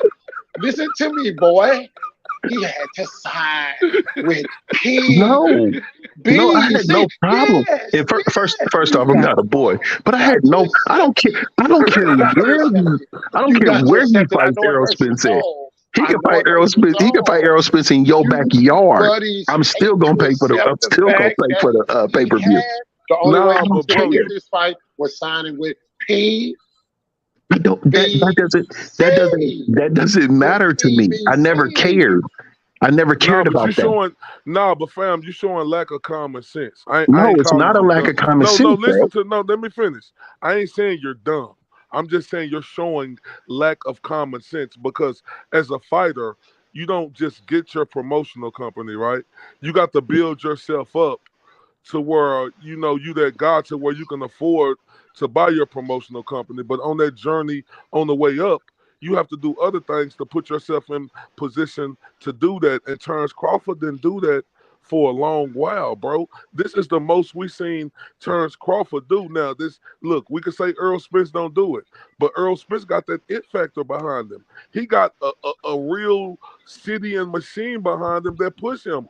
That's the advantage that he got. He may not promote him, and Crawford may not promote themselves, but Earl Spence has that extra advantage because he has a big push behind him, bro, to where he didn't have to do all that. You remember when PB signed with Fox? Earl Spence was one of the main fighters featured on Fox, a national fucking audience, bro, and he excelled on that shit. So stop, man, stop.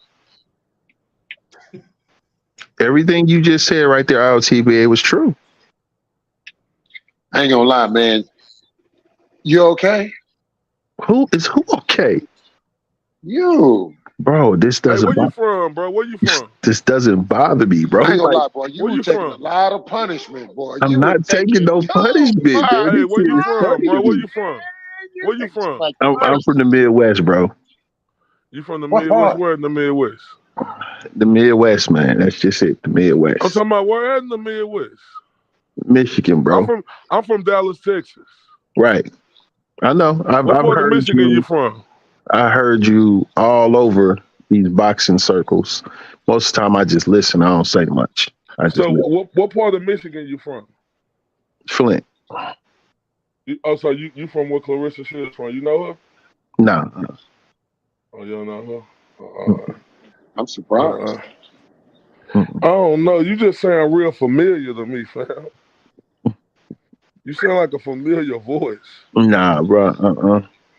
This your first time on this platform? On this platform, yeah, I think I caught into blood boxing Man, hey man. a couple weeks ago. Oh, my bad. Was I not supposed to do that? Because you did Bro, post I anything. don't know. I ain't supposed to Do you mention follow my nobody else's channel? name. Do you My hear me, bro? apologies, First of all, Ether. can you hear me, bro? Huh? Can you hear me? Yes. Do I sound low? Yeah, you do. Okay. Can you hear me better now? I'm listening now. Okay, but can you hear me? Yes, I'm listening. Can you see my screen? Yes. Rule number 5, it says don't mention other channels, bro. I And apologize. that's the last nigga channel I want you to mention on my shit. That nigga's a hoe. A big hoe. Because he reported my shit. Just Tampon ass nigga. FYI. He's rat. Oh, he did. So please, Oh, hey, don't mention nobody else shit I on my won't. shit. I won't. Yeah, it sounds like an honest mistake, but I'm No, happy you it brought. was an honest I'm happy mistake. you I brought the didn't rat. even know he was over there doing no snitching shit. Yeah, So my apologies on that. I don't fuck with no rat shit, man. yeah. He's definitely a rat. I can disagree with somebody. I could not like your position, but I come from a school of revolutionaries and people who've been in the penitentiary. And so one thing you don't do is, you know what I'm saying, when you dealing with criminals or revolutionaries, you don't do no fucking snitching. So nah, I don't fuck around. My apologies, Ethro. Yeah, it's amazing, man. Why you don't sound like you from Michigan? How am I supposed to sound? I don't know. Midwest people got a different. Well, that's neither here nor there. That's neither here nor there. Never mind. Hey man, listen, I got family from down south. I used to make my voice kind of sound like I was from down south and from LA, just in my diction, man. So I don't really sound like I'm from any specific place. So I don't have the Okay, so let me draw. ask you this. Let's get back on the fight. Yeah, that's So just what like it is. my dog General Big Fish stated earlier, you know, you done stated, well, he didn't state this to you, he stated this to somebody else. But I'm just feeding off what he said because I want this question to go back at you. But this is his original question. I'm not gonna say it verbatim how he said it, but it's along the way. All right, you're making up a lot of great points. You say about Terrence Crawford in your mind, right? So I want you to tell me possibly how do you think Earl Spence could win this fight?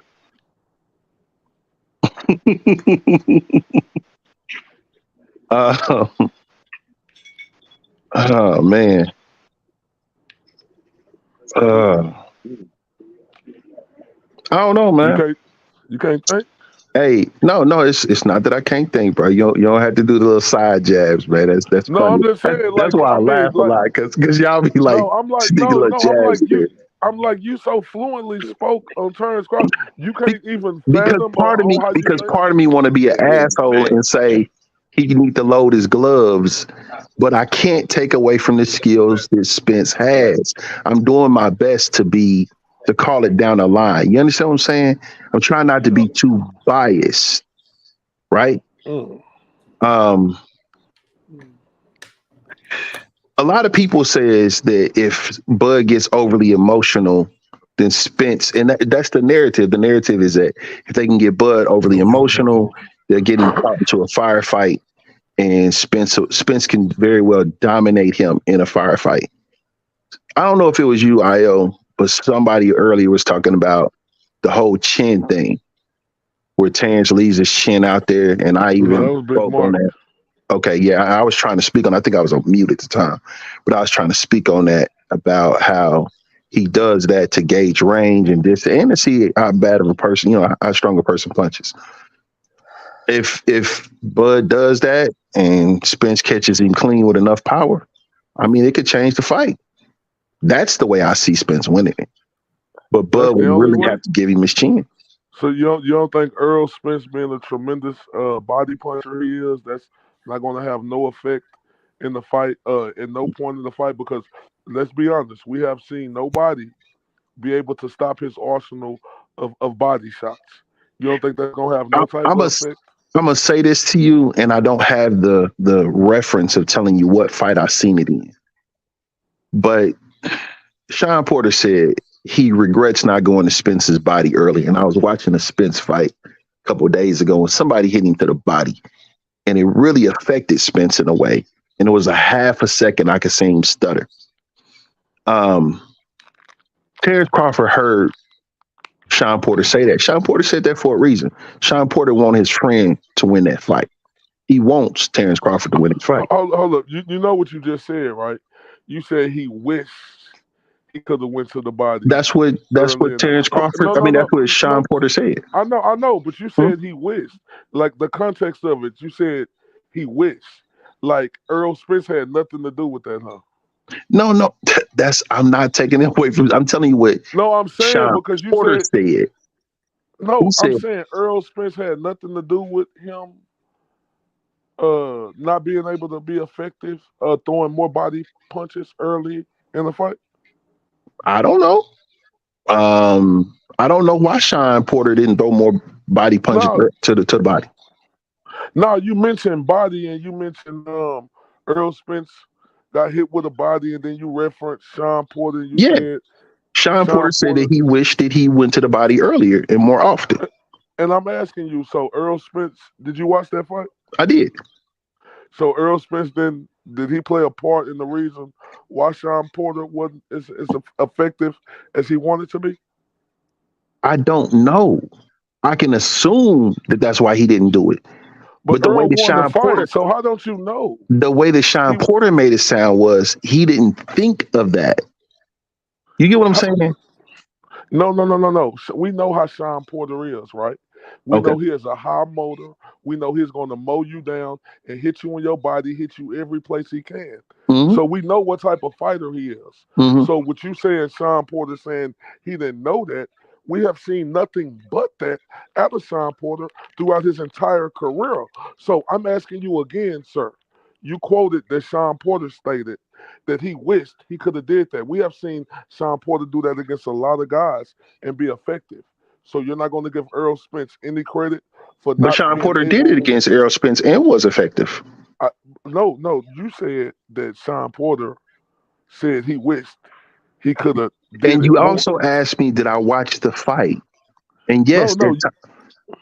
you asked me, did I watch the fight? And now I'm telling you what I seen when I watched the fight.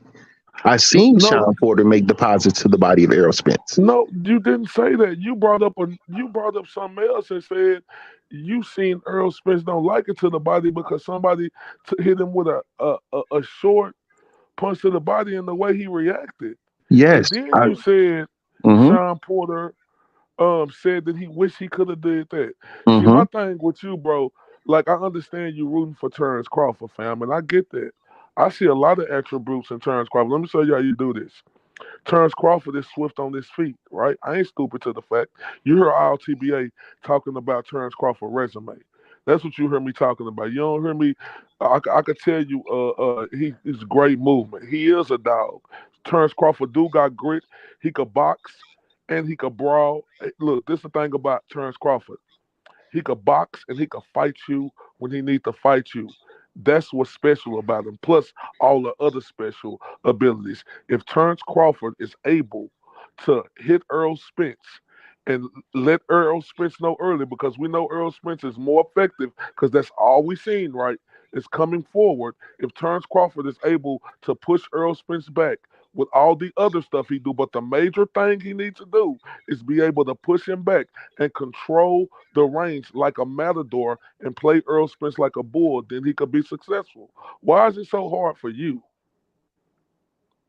to make an examination of Earl Spence and what he could do to win this fight?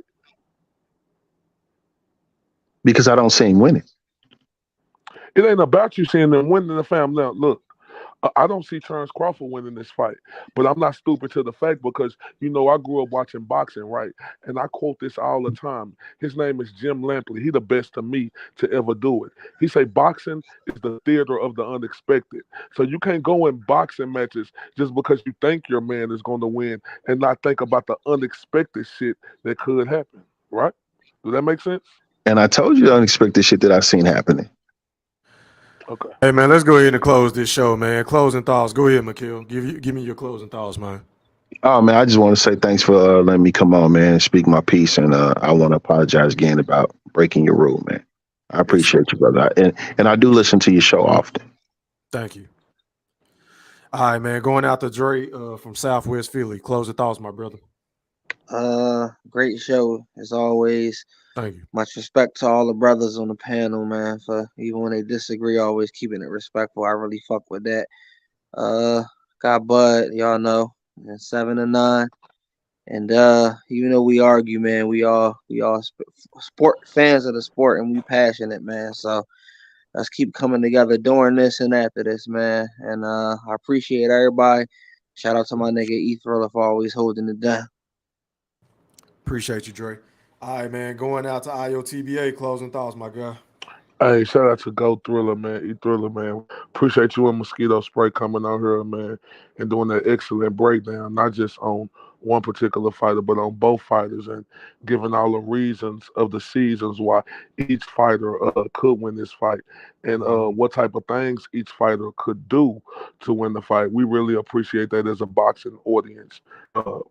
Straight up. Shout out to everybody on the panel. Shout out to the Wolfpack. Shout out to my right brothers, the General Big Fish, Mr. Q. Shout out to my other partner, Mosquito Spray. Shout out to Corey, who came on here tonight. Shout out to everybody else who Detroit. My boy Mr. 215. Who just spoke, and everybody else on here. Shout out to the chat, the Wolfpack. Y'all make sure y'all go to E Thriller other page. Go Thriller. Can you put that up real quick, E Thriller? can y'all go to his other page and make sure we get that monetized? Cause a bitch ass hating ass fuck nigga, you know what I'm saying? Mad because niggas ain't moving and grooving like E Thriller the Black Picasso doing.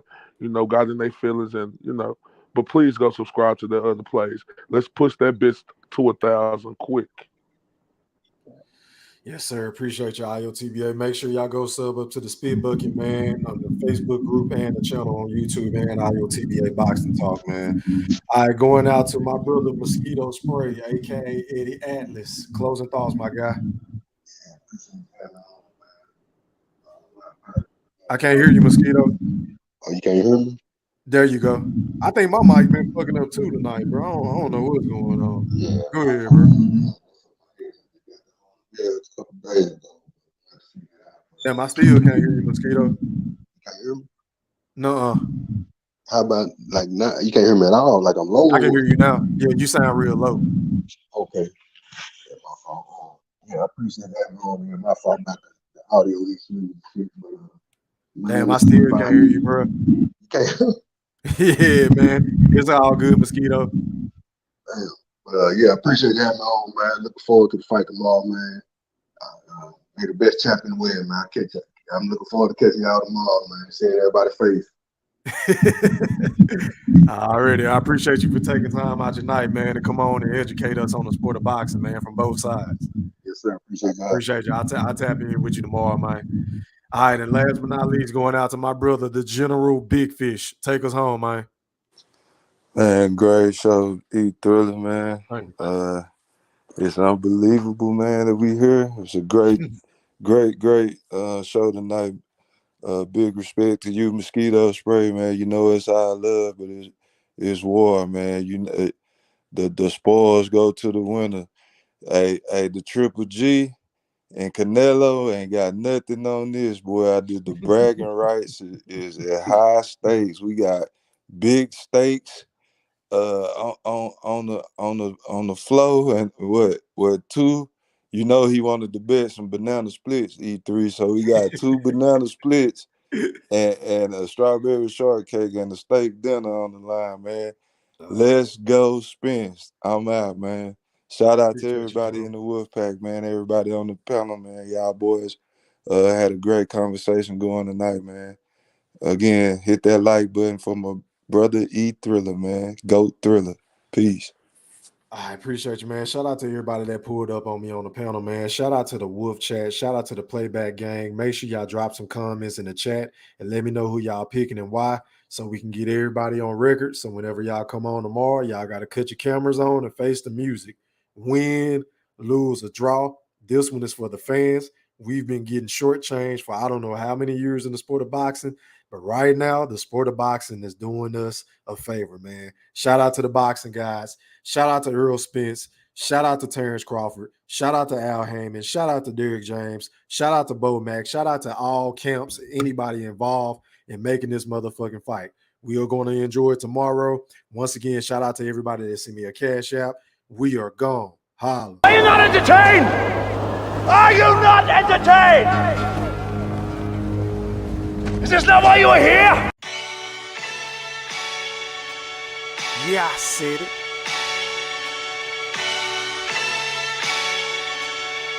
Yeah, I said it. GOAT Thriller, back better, iller, pound for pound, killing these topics with analytics, silencing all the critics, trying to bite the style, they get sun like children. YouTube villain, podcast killing, so antagonistic and prolific with the swiftness. Make sure you make weight before you trying to debate. Yeah, I said it, and I never hesitate. Hit them with hooks, cause these rooks took the bait. Start the show, cause goats never hesitate. Ducking smoke, got them sweating at they toxins. Yeah, GOAT Thriller, cleaning up the sport of boxing. Aight then. Yeah, I said it.